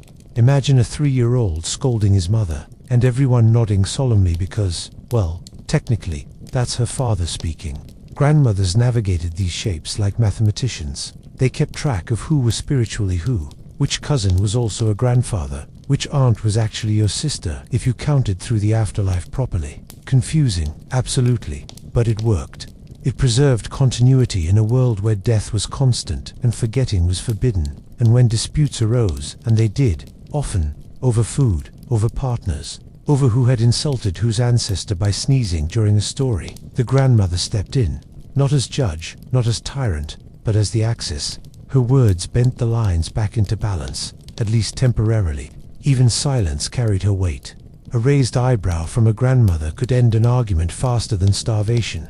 Her approval was a kind of spiritual insurance policy. Her disapproval, well, you might as well volunteer to test the ice thickness with your bare feet. It's ironic then that power in such a harsh world rested on a woman's voice, cracked with age and softened by snow smoke. But perhaps it isn't ironic at all. Survival didn't come from brute force. It came from memory, geometry, and the ability to stitch the living and the dead into a single quilt. And yet, for all the grandmother's authority, for all the lines she drew and bent, the geometry of kinship always ran into the same cold frontier. Marriage, alliances, the awkward arithmetic of keeping bloodlines alive in a world with very few neighbors. Marriage in the Arctic wasn't about romance, it was about math. How do you keep a bloodline going in a world with maybe 30 people within sled distance, all of them already cousins in some way? You don't call a matchmaker, you call it geometry. Families bent their lines into loops, sometimes elegant, sometimes uncomfortably tight. The result? Marriages that often looked more like contracts signed in ice than love stories written in fire. Partners weren't chosen because someone liked the way another's eyelashes caught frost in the wind. They were chosen because the union stitched to hunting territories together, or because a family needed more hands for scraping hides, or because an elder remembered that a particular name and another particular name, when joined, kept the spirits quiet. Practicality always outweighed butterflies and incest. Yes, it happened. Not for shock value, but because when the nearest eligible stranger lived beyond 3 glaciers, the options narrowed. Cousins, half-siblings, sometimes even more intimate ties were considered acceptable when the choice was between bending the family tree into itself or letting the branch snap off completely. This wasn't a moral failure. It was mathematical inevitability. Genetics, back then, was not yet a lecture hall worry. Yet there were rules. Too close, and the spirits would complain. Elders knew the difference, invisible to outsiders, between unions that were survival and unions that were taboo. A grandmother's voice might decide more marriages than any groom's opinion. Consent, though, that was variable. Some unions were arranged while one partner was still a child, reserved for the future. Others happened by choice. Yes, there were cases of affection strong enough to override practicality, but even affection had to prove itself useful to the group. Dowries came in fur, tools, or dogs. Nothing ornamental. You didn't give pearls when what you needed was a good sled team and a reliable pair of boots. Marriage was less a celebration and more a redistribution of resources, a reallocation of survival. And when it failed, because people are human, even in snow, divorce happened, quietly. A partner could simply walk away, set up in another camp, and life continued. There were no divorce courts, just silence, and the understanding that someone else would step in to carry the load. Inheritance was trickier.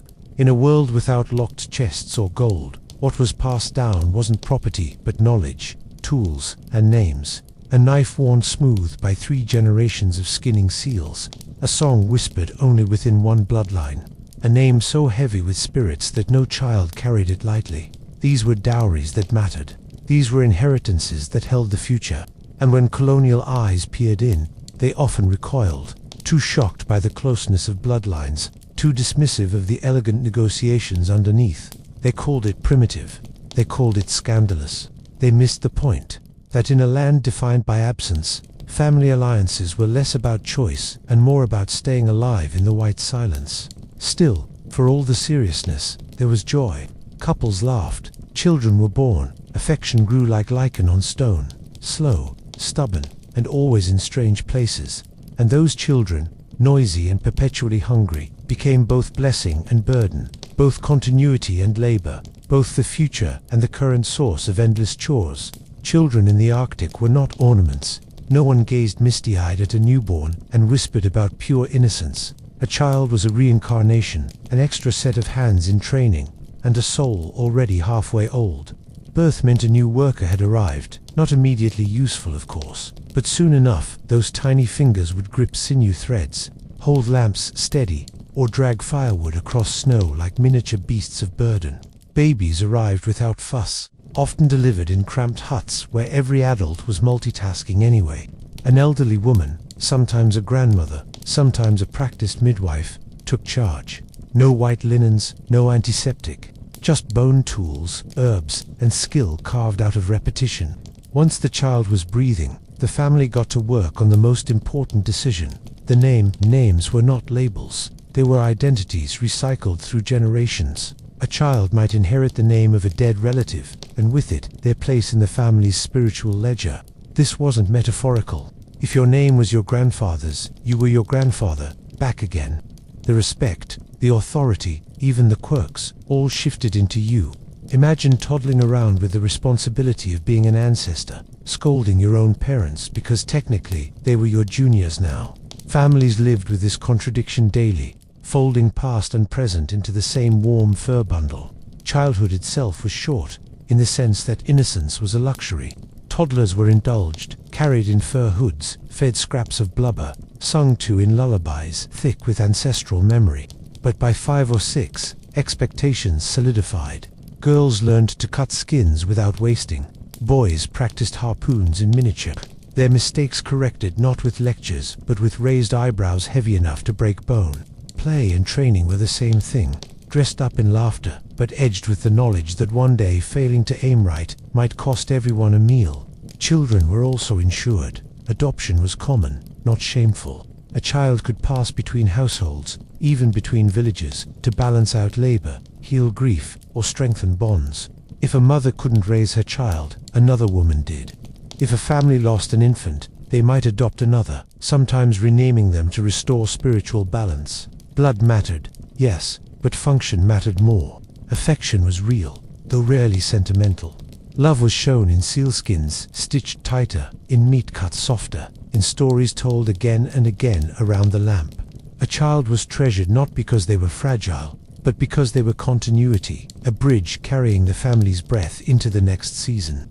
And yet, children were also unpredictable variables. Their presence could tip the balance in a famine, stretch food thinner, or force a grandmother to ration stories more carefully. A newborn in the wrong winter was both a miracle and a curse. Still, no one questioned their place. Children weren't asked to justify their existence. Their existence was justification enough. They absorbed everything, the way snow groaned before breaking, the way an elder's cough meant storm season, the exact sound of bones scraping on hide. They were human sponges, pulling survival from the air before they even understood language.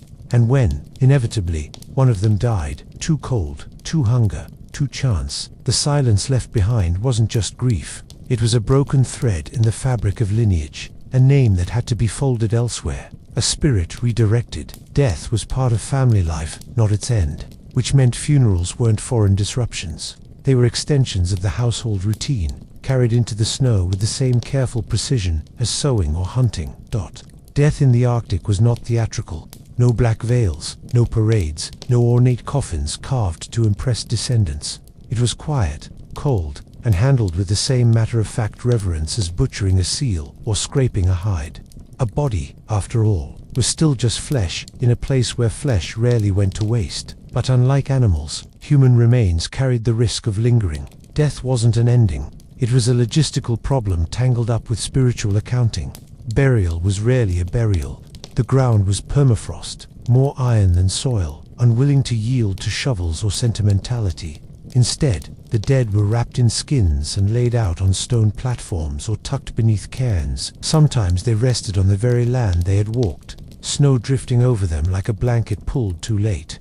A few tools, a knife, a bowl, maybe a pouch of food, nothing excessive, but enough to signal respect, to prepare them for whatever crossing lay ahead. But the real ritual was silence. The name of the dead was avoided for a time, not out of forgetfulness, but out of fear. Speaking it too soon could call the soul back, restless, hovering around the family hearth with icy fingers. This taboo carved its own kind of memory. People learned to live with absence as if it were another family member, always nearby, always unspoken. Spirits were not abstract. They were nosy, moody, and quick to take offense. A careless word or disrespectful handling of a corpse could result in sickness, famine, or worse, the slow, deliberate withdrawal of animals from the hunt. Elders knew which mistakes had caused which disasters in the past. They recited them like cautionary tales while children stared at the snow, learning that a body wasn't just a body, it was a potential curse wrapped in fur. Yet death wasn't always treated as tragedy. Sometimes it was duty. In famine years, elders might walk out alone into the snow, leaving behind nothing but tracks swallowed by wind. It was not abandonment, but a final act of kinship, sparing the family the weight of another mouth, preserving children over themselves. Stories tell of such walks not as grim defeats, but as gestures of dignity, proof that even in dying, one could still serve the group. But not all the dead stayed gone. Through naming, they returned. A newborn child might inherit the spirit of a recently lost relative. Suddenly, the grandmother was back, this time in the body of a gurgling infant. Respect followed accordingly. A toddler might be spoken to with the deference owed to a deceased hunter, and no one found it absurd. Death looped into birth, blurring beginnings and endings until family became less a line and more a circle etched into snow. And when outsiders stumbled upon these practices, they often recoiled, disturbed by bodies left exposed, confused by names recycled like tools. horrified by the idea of silence as ritual. They missed the point entirely, that in a land where the earth itself refused to open, death was not about closure, it was about continuity. The body lay still, but the family remained entangled with its spirit, negotiating, appeasing, remembering, and that negotiation extended beyond blood, because family wasn't just about who was born into your skin. It was about who you brought into the circle, who you adopted, who you claimed across the silence. Kinship in the Arctic was not a closed circle. It bent outward, inward, sideways, and sometimes into shapes no genealogist would dare diagram. Blood counted, but survival counted more. Adoption, for instance, was not charity, it was strategy. A child without parents did not drift into tragedy. They were folded into another household, stitched into the daily rhythm, as if they had always been there. The new family might rename them, might reassign their spirit, but never left them floating in the void. This elasticity made kinship as much an act of will as of biology. Strangers could become kin. A hunter from another camp, welcomed and fed, might leave the next day with obligations tethered like sinew threads, his children tied to your children, his ancestors brushing against your lamp flame. Hospitality wasn't a gesture, it was a contract with the unseen world. To deny someone shelter or food was to risk angering not just them, but the spirits that watched families grow and fracture. Names blurred the line further. If a child was given the name of a deceased elder from outside their immediate bloodline, suddenly the web stretched. Respect shifted accordingly. A boy might become grandfather to an aunt. A girl might embody a distant cousin long dead. The result was a constantly redrawn map of obligation, where relationships had less to do with who begot whom, and more with which souls chose to travel together again. And then there were spiritual kin, bonds invisible but binding, formed through shared dreams, ritual exchanges, or mutual recognition of a guiding spirit. These ties mattered as much as any bloodline. A woman might call a man brother because her visions told her so, and from that moment, obligations crystallized, food shared, loyalty demanded, offenses taken more seriously than any outsider could understand. This porous kinship made families resilient. When death, famine, or migration tore holes in the fabric, the holes were patched with new members, new names, new stories. Children could move from house to house, gathering skills from many hands. Elders might spend winters with distant kin, carrying memories like embers across the snow. Nothing was static, everything breathed. Colonial officials, of course, hated this.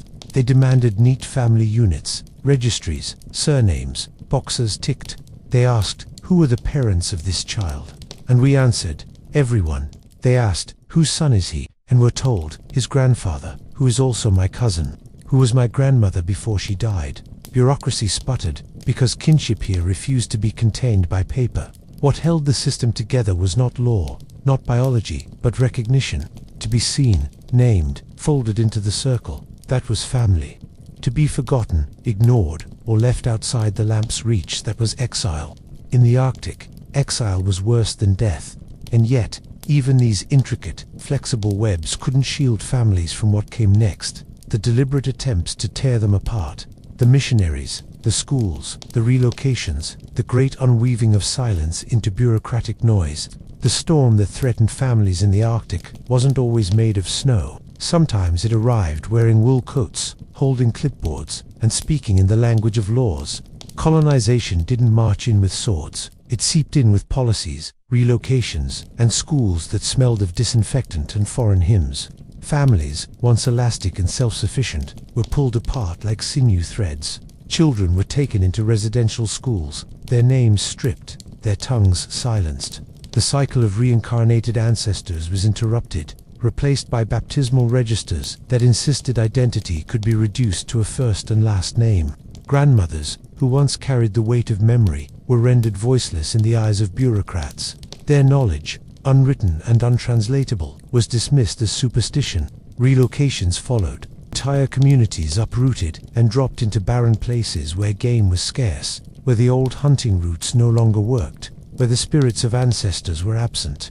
Imagine moving a family that had measured the snow for generations to a landscape where the snow didn't obey the same rules. Survival was suddenly not about tradition, but but about enduring government decisions made thousands of miles away. Dogs too were slaughtered, sled teams culled by authorities who thought they were pests, not lifelines. Without dogs, mobility collapsed. Families were frozen in place, their carefully crafted networks of kinship cut down like ropes in the dark. Dependency followed on imported food, on foreign schedules, on wages instead of seals. And yet, continuity is stubborn. The oral traditions whispered on anyway, sometimes underground, sometimes in defiance. A lullaby hummed where inspectors couldn't hear. A story told in secret about the old spirits, even as priests thundered against them. Kinship refused to flatten. Children, though forced into schools, came home and found themselves still being addressed by ancestral names, reminded that they were more than numbers in a ledger. The 20th century brought new ruptures, but also resistance. Families began rebuilding, sometimes quietly, sometimes loudly. Women led language revivals. Elders taught syllabics to children who had been punished for speaking them. Hunters insisted that teaching boys and girls how to skin a seal was as essential as sending them to math class. Now, kinship webs stretch across digital wires. A grandmother might FaceTime her granddaughter while teaching her how to light a colic. A throat song, once banned, might be remixed into an electronic track that plays on radios in both icy hamlets and distant cities. Families still sit in circles, sometimes on snow, sometimes in living rooms, still telling stories, still renaming children with ancestral spirits, still refusing to let silence be broken by bureaucracy. The collapse was real, the grief incalculable, but continuity runs like water under the ice, invisible, insistent, always moving forward. Families rebuilt their worlds of snow and silence, not by pretending nothing happened, but by binding wounds into memory, and memory into practice. And so, the geometry continues. Grandmothers still trace invisible lines. Children still arrive carrying the weight of old names. Families still fold strangers into kin. The world outside may call it fragile.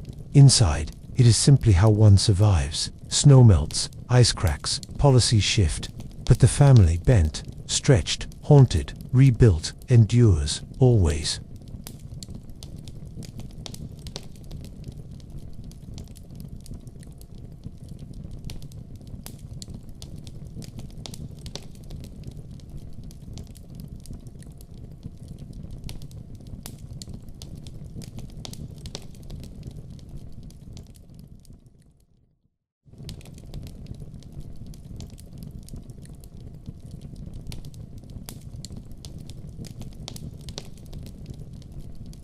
A seal hauled from a breathing hole was never just meat.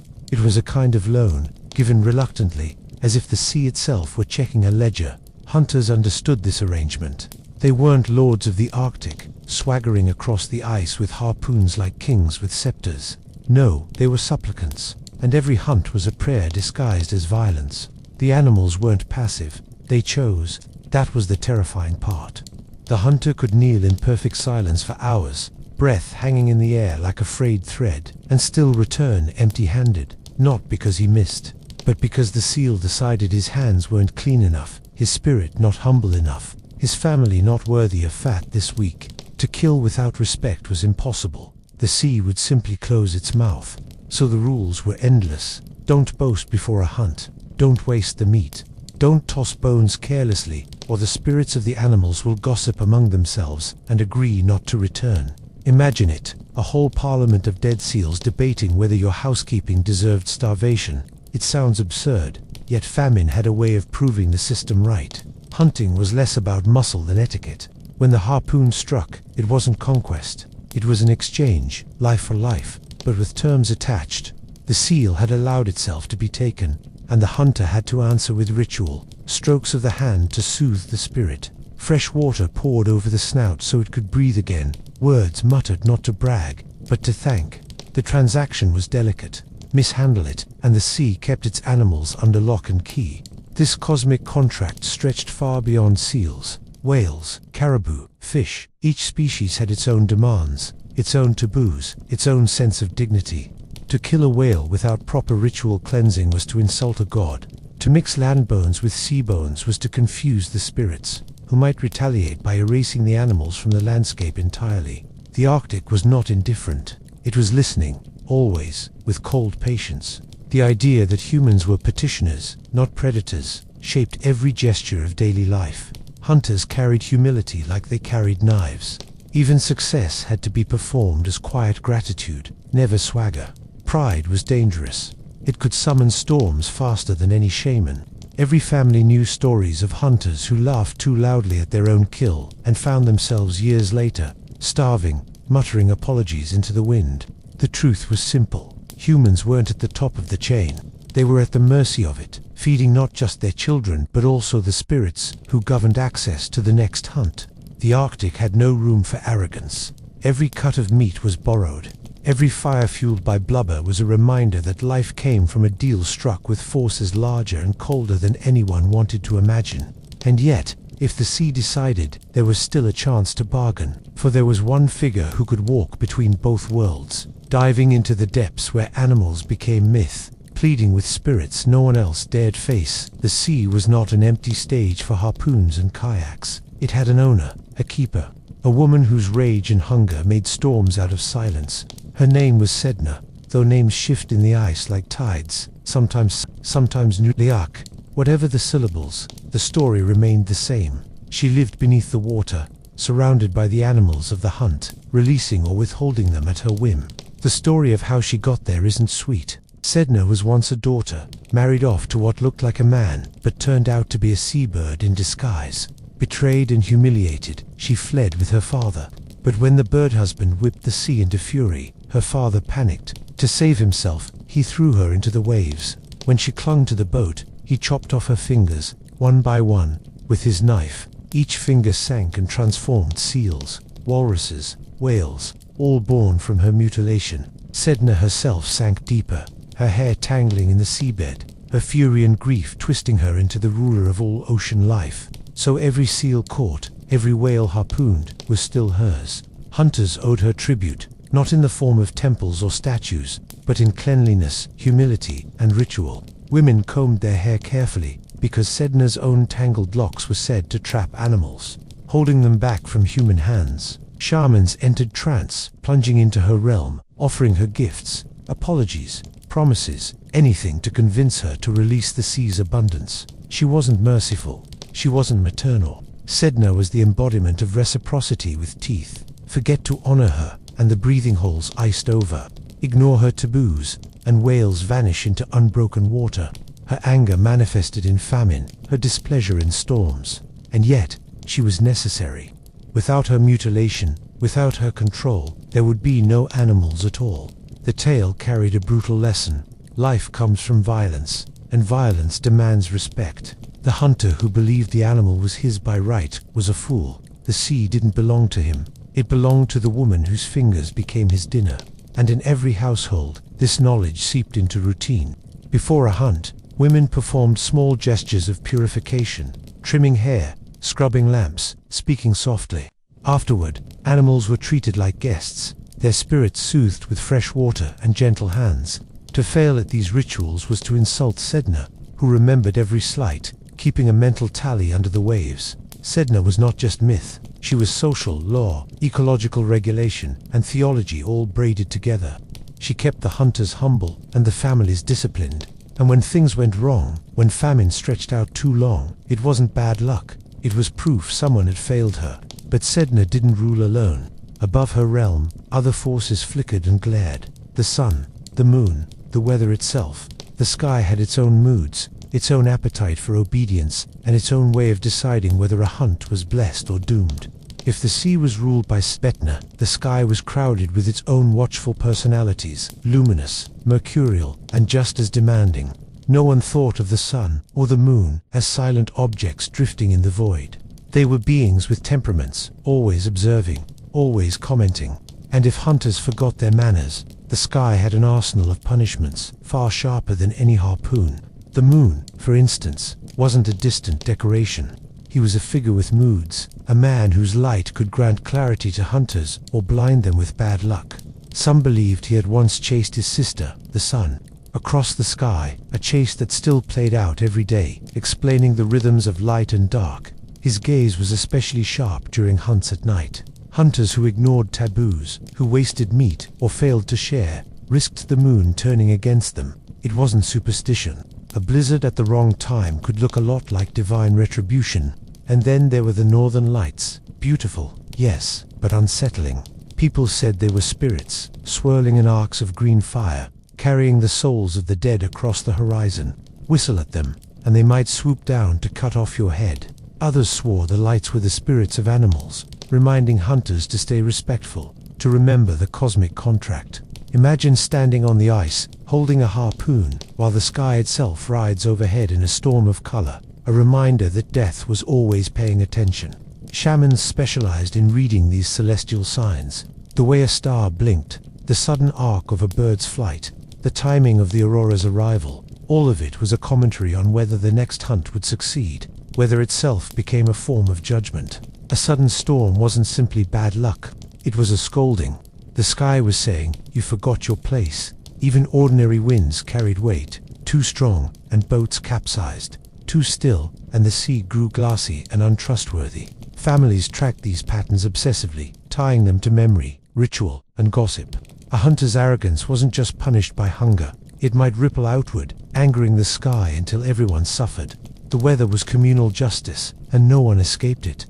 It meant that every hunt was triangulated between three powers: the hunter himself, the animals beneath the water, and the sky above. Fail to balance them, and the result was ruin. Success demanded constant awareness of where the stars pointed, how the clouds folded, when the aurora whispered its eerie green warnings. But even with the best sky reading and the most patient humility, a hunt could still collapse if a single rule was broken. Which is why daily life was saturated with taboos, quiet, precise, exhausting rules for how to treat bodies, bones, skins, and tools. Because the spirits weren't just in the sky or the sea. They lingered in the very sinews of the animals themselves. The seal on the ice wasn't just meat, it was a guest. The whale wasn't a trophy, it was alone. Which meant every cut, every scrape, every careless gesture had consequences. The Arctic wasn't run by kings or parliaments, it was run by etiquette, a code of ritual purity so strict that even a flicked bone could offend the spirits enough to starve a family. The rules were endless. Sea animals and land animals could not mix, not in cooking pots, not in scraps, not even in the tools used to process them. To combine them was to confuse the spirits, blurring the careful boundaries that kept Sedna and the sky beings appeased. Bones had to be treated with respect, placed carefully, returned to water, sometimes stored in stone piles where the spirits could find them. If a hunter tossed them aside like trash, the animals would remember. They would gossip among themselves in the deep, refusing to return to his harpoon. Even tools carried spiritual residue. A knife wasn't just sharp metal, it was a mediator, soaked in the essence of every body it had touched. Mishandle it, and it wasn't just a matter of dull edges. It was a matter of contaminating the relationship between human and animal. Lamps, too, mattered. The kullik, burning seal oil, wasn't merely a source of heat. It was part of the cosmic contract, the flame itself believed to carry the essence of the hunt. Let the lamp smoke too much, and you weren't just wasting oil, you were disrespecting the gift. Cleanliness, oddly enough, wasn't hygiene in the modern sense. It was spiritual tidiness. A hunter had to be clean of certain activities before a hunt, sometimes abstaining from sex, sometimes fasting, sometimes avoiding particular words. Women, too, observed taboos during menstruation, not because of shame, but because blood blurred boundaries between worlds, potentially angering animal spirits. Purity was less about germs and more about metaphysical bookkeeping. Children learned these rules in whispers. A bone misplaced, a scrap left unburned, a careless mix of caribou sinew with seal hide, all were lessons in how famine started. The fear wasn't abstract.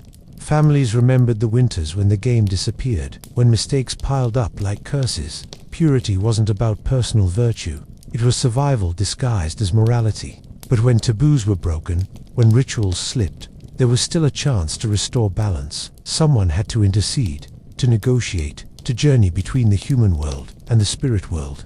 And for that, families turned to one figure who lived perpetually in between, half human, half something else: the shaman. The seal on the ice wasn't just meat, it was a guest.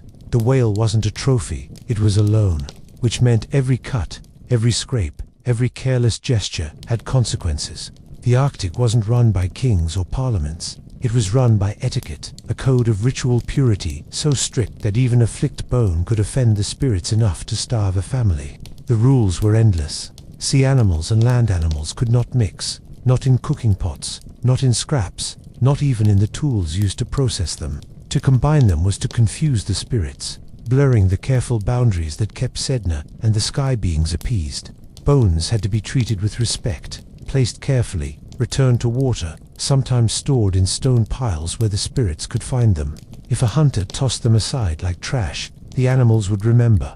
They would gossip among themselves in the deep, refusing to return to his harpoon. Even tools carried spiritual residue.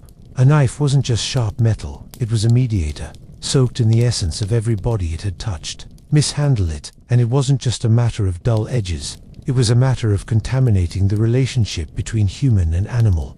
Lamps, too, mattered. The kullik, burning seal oil, wasn't merely a source of heat, it was part of the cosmic contract. The flame itself believed to carry the essence of the hunt. Let the lamp smoke too much, and you weren't just wasting oil, you were disrespecting the gift. Cleanliness, oddly enough, wasn't hygiene in the modern sense. It was spiritual tidiness. A hunter had to be clean of certain activities before a hunt, sometimes abstaining from sex, sometimes fasting, sometimes avoiding particular words. Women, too, observed taboos during menstruation, not because of shame, but because blood blurred boundaries between worlds, potentially angering animal spirits. Purity was less about germs and more about metaphysical bookkeeping. Children learned these rules in whispers. A bone misplaced, a scrap left unburned, a careless mix of caribou sinew with seal hide, all were lessons in how famine started. The fear wasn't abstract. Families remembered the winters when the game disappeared, when mistakes piled up like curses. Purity wasn't about personal virtue.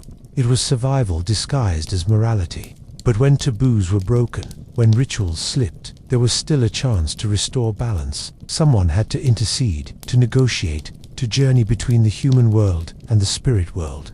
And for that, families turned to one figure who lived perpetually in between, half human, half something else, the shaman. Would you like me to continue with topic 5, shaman as intercessor and interpreter? Dito por si, continue master. História craftergice. 5. Shaman as intercessor and interpreter. When the seals vanished or the winds grew too cruel, families didn't blame bad luck. They blamed a broken contract, a rule forgotten, an offering botched, an animal spirit insulted. And at that moment, no ordinary hunter could fix it. That's when the shaman stepped in, the interpreter, the negotiator, the one who spoke both to the living and the unseen. A shaman wasn't chosen lightly. Sometimes they were marked from childhood a strange sickness, a vision, a voice in a dream no one else could hear. Sometimes they were pushed into it by survival itself. A family needed someone to plead with Sedna or the sky beings, and the one with the sharpest intuition was thrust forward. Either way, the role was dangerous. To be a shaman was to live on a knife's edge, trusted, feared, needed, and never entirely human again. Their work was part performance, part ordeal. A trance wasn't casual meditation. It was a deliberate unraveling of the body, achieved through drumming, chanting, and breath that went shallow and strange, until the spirit world cracked open. People swore shamans could slip out of their bodies entirely, sending their souls down into Sedna's tangled hair at the bottom of the sea, or upward to argue with the moon about withheld game. Intercession wasn't polite conversation. It was wrestling with spirits who held grudges. A shaman might emerge gasping, clawing the air, their face pale with saltwater visions. They would announce whether the community had pleased or offended the unseen, sometimes ordering new rituals, sometimes demanding confessions. If someone had mishandled bones, wasted meat, or broken a taboo in silence, the shaman named them. The spirits, they said, had tattled. Their power lay not just in trance, but in interpretation. Every storm, every strange dream, every sudden illness, these were messages. The shaman translated them, offering narratives that restored a sense of order in chaos. An epidemic wasn't meaningless. It was punishment for forgetting a ritual. The storm wasn't random. It was a reminder to respect the cosmic balance. In this way, shamans didn't just heal the sick or summon game, they healed the fabric of meaning itself. But their authority was fragile. A shaman who failed to deliver, who couldn't bring back the animals, was vulnerable. Whispers spread. Perhaps the spirits had abandoned them. Perhaps another shaman was stronger, more convincing.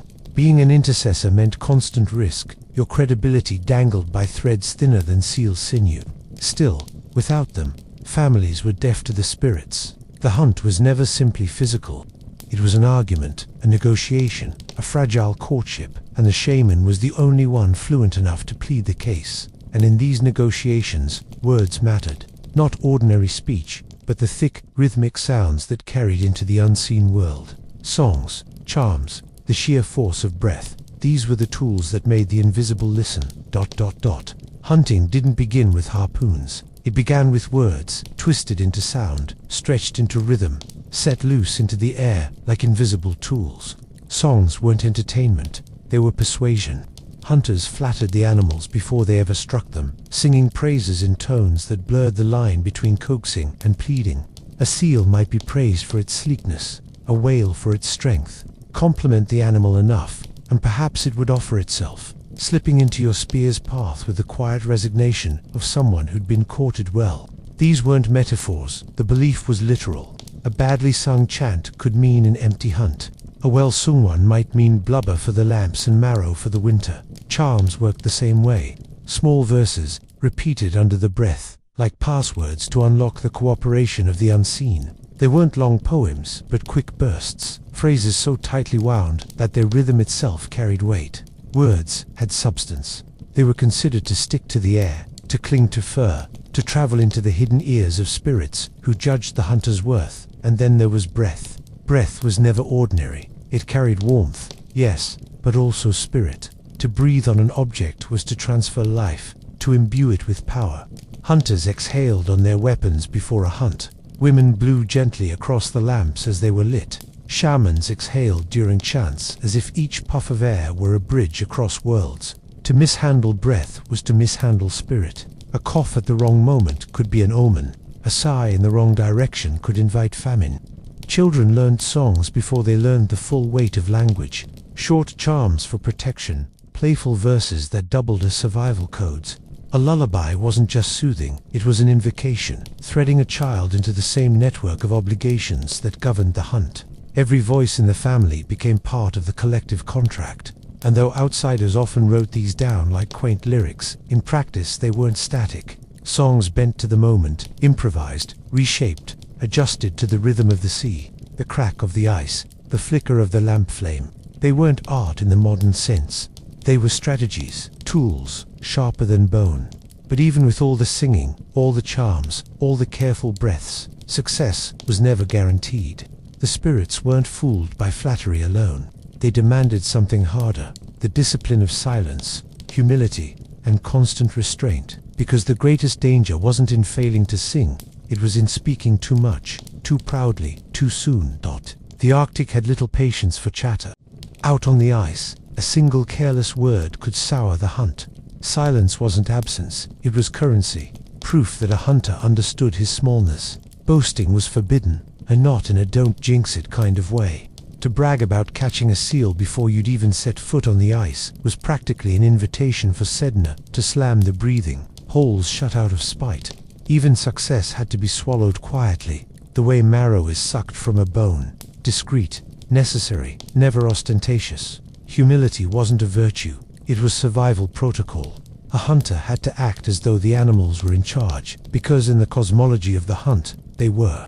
If a man strutted into camp, bragging about his aim or his strength, he wasn't just irritating his companions, he was offending the spirits who allowed the animals to appear in the first place. And those spirits had long memories, sharper than the tips of harpoons. Discipline stretched into the body. The hunter's stillness wasn't just skill, it was ritualized humility. Hours kneeling in snow, waiting without moving. Every breath counted. To fidget, to sigh, to tap a foot, all were signs of impatience, disrespect. Animals weren't stupid. They were believed to sense arrogance, to hear it in the rhythm of breath, to see it in the twitch of a hand. The hunter's restraint became a kind of prayer, written in posture. Fear played its part too. Not cowardice, but reverent dread. Every hunter stepped onto the ice with the knowledge that he was entering a negotiation he might not win, and that fear kept him careful. Fear made him remember not to waste bones, not to boast, not to mix land meat with sea fat. Fear made him humble enough to survive. Even after a kill, the silence lingered. No triumphant cries, no stumping. The animal's spirit was still present, still watching. The hunter poured fresh water into the seal's mouth, stroking it gently, murmuring words of gratitude, because neglecting this step risked insulting the soul that had just given itself up. Fear was not the absence of courage, it was a constant reminder of obligation. And back in the camp, the family mirrored this discipline. The women's tasks after the hunt were not casual housekeeping. They were rituals in themselves, acts that completed the hunter's bargain and kept the spirits from withdrawing their gifts. If the hunt ended with the harpoon, the story would be short. But it didn't. The real work, the sacred part, began when the animal's body was dragged back across the ice and into the circle of lamps. Women didn't throw their weight behind the harpoon, but they carried the invisible burden of keeping the contract with the spirits intact. Without their hands, the seal's death meant nothing. The first act was the lamp, always the lamp. Women tended it with a precision that bordered on surgical, wick trimmed, oil poured, flame coaxed into steady light. This wasn't just housework. The lamp was the family's sun, its small contained fire that honored Sedna and the animals. If the flame smoked or flickered wrong, people whispered, maybe a taboo had been broken. Maybe the animals would take offense. The flame had to burn smooth, steady, calm, the domestic face of a cosmological bargain. Then came the hides. Women scraped them clean with bone tools, every stroke deliberate, every scrap of fat saved. Waste was unthinkable. To toss away even a shred was to insult the spirit of the animal, risking its absence in the future. The scraping rhythm itself became ritual. Scrape, pause, scrape, breathe. A sound as constant as the wind, but layered with meaning. Children grew up hearing that rhythm before they even understood what it was for. Division of meat followed rules as strict as geometry. Certain cuts went to elders, others to hunters, others to children. Women managed this distribution, making sure no one, living or spirit, felt slighted. If a family kept too much, the spirits noticed.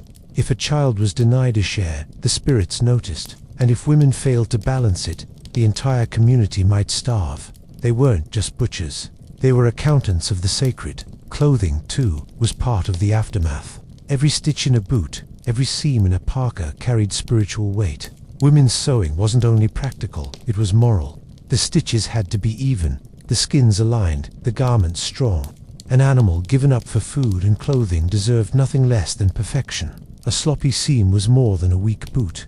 It was an insult, a breach of contract. Even small gestures mattered. A woman might place water in a bowl near a seal's body, symbolically giving it breath after death. She might comb her own hair to echo Sedna's tangled locks, soothing the sea goddess into releasing more animals. These weren't theatrical gestures. They were daily tasks so ingrained that the line between ritual and routine blurred until they were indistinguishable. Through all of this, women carried the role of stabilizers, keeping the household aligned with the larger, unseen order. If hunters were the petitioners, women were the guarantors. Their tasks weren't an afterthought. They were the closing argument in every negotiation between human and spirit. But when a taboo slipped, when someone forgot the lamp or wasted a bone, women's labor couldn't always fix it. The punishment came swiftly, and not just for the guilty. Whole communities could feel the spirits withdraw their generosity, tightening the belt of famine until bones showed through skin. The Arctic didn't forgive carelessness. One forgotten gesture, one taboo cracked like thin ice, and the consequences arrived not as lightning bolts or plagues, but as a slow, deliberate starvation. Spirits didn't shout. They withheld a seal hole that stayed empty, a caribou herd that never appeared, a storm that swallowed boats. These were punishments as clear as any carved decree. People knew the stories. A hunter once mocked the spirit of a seal, tossing its bones aside as if they were scraps. The next season, his traps froze empty, and even the dogs howled at invisible shapes near camp. Another family neglected to keep their lamps clean, letting the flames sputter and smoke. Within weeks, storms cut them off, the sea itself pulling its curtain closed. In every famine, someone could trace the thread back to a failure, and failure was never private. It spread across households, pressing everyone into shared blame. Illness carried the same logic. a cough that lingered, a fever that stole a child. These weren't just natural accidents, they were signs that the spirits were displeased. Shamans read sickness like omens, diagnosing not germs but broken rules. Healing often meant confession. Someone admitted they'd hidden meat, wasted marrow, cut a skin poorly. Only then, after acknowledgement and correction, might health and game return. Punishment wasn't random. It was precise, as though the spirits had an accounting system sharper than any human memory. Forget to return bones to the sea, and the fish disappeared. Mix caribou hides with seal fat, and both animals withdrew.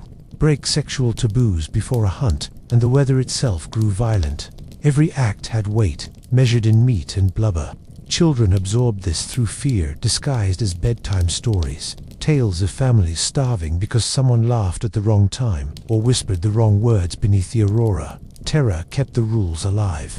Not terror of spirits as monsters, but of spirits as disappointed hosts, cutting off the flow of generosity. But spirits weren't vindictive without end. They could be appeased, coaxed, persuaded to return. Shamans lead rituals to restore balance. Women combed their hair to soothe Sedna. Hunters humbled themselves in silence. And slowly, with enough apology, animals reappeared, the contract renewed, until the next mistake.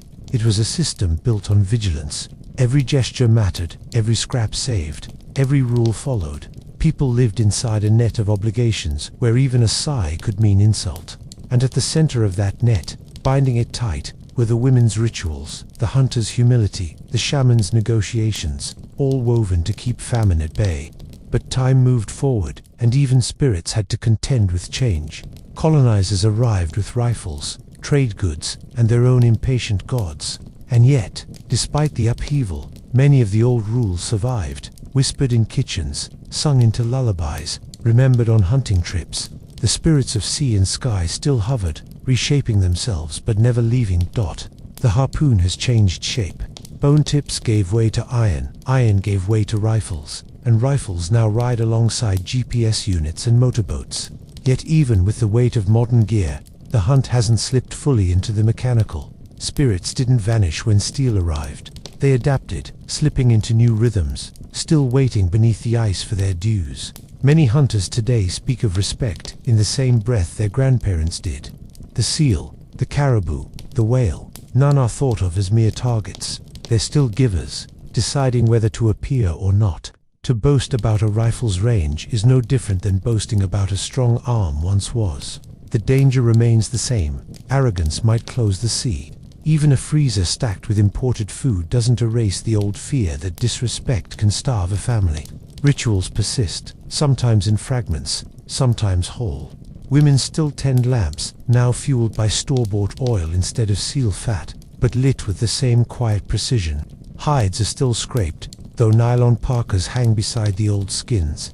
Bones are still returned to the water in some places. Small offerings cast quietly, even as outboard motors hum in the distance. The gestures shift, but the logic endures. Animals must be thanked, or they will not return. Shamans, once central, became targets of missionary suspicion, their trances dismissed as dangerous superstition, but fragments of their role remain in healers, storytellers, elders who interpret dreams and weather with the same authority as before. A grandmother saying the sky is wrong today still holds more weight than a forecast app. And the sea spirit, Sedna, newly Ayak, the woman beneath the waves, has not been erased. Children still hear her story, the one about the daughter thrown overboard, her fingers transformed into seals and whales. Her hair still tangles in the seabed, her temper still decides whether the hunt succeeds. She is whispered about in kitchens, painted in art, even invoked in modern ceremonies that blend ancestral taboos with contemporary life. Colonial systems tried to break the contract. Residential schools, forced relocations, imported food supplies meant to dissolve old dependencies. Yet beneath the disruption, the logic of reciprocity stayed alive. Respect for animals, humility in success, fear of waste, these remain as cultural constants, woven into identity as stubbornly as sinew binds skin. And in the long silence of Arctic nights, under the green flicker of the northern lights, hunters still feel it, the presence of something larger, watching, deciding. Technology might ease the body's work, but it doesn't cancel the spirit's judgment. The old contract has not expired. It breathes beneath every hunt, reminding people that life is still borrowed, that meat is still a gift, and that the sea and sky never stopped keeping score. Because in the end, whether with a harpoon carved from bone or a rifle cold as steel, the rule remains unchanged. The hunt is never yours alone. It belongs to the spirits, who give and take, always, in the silence between waves and stars.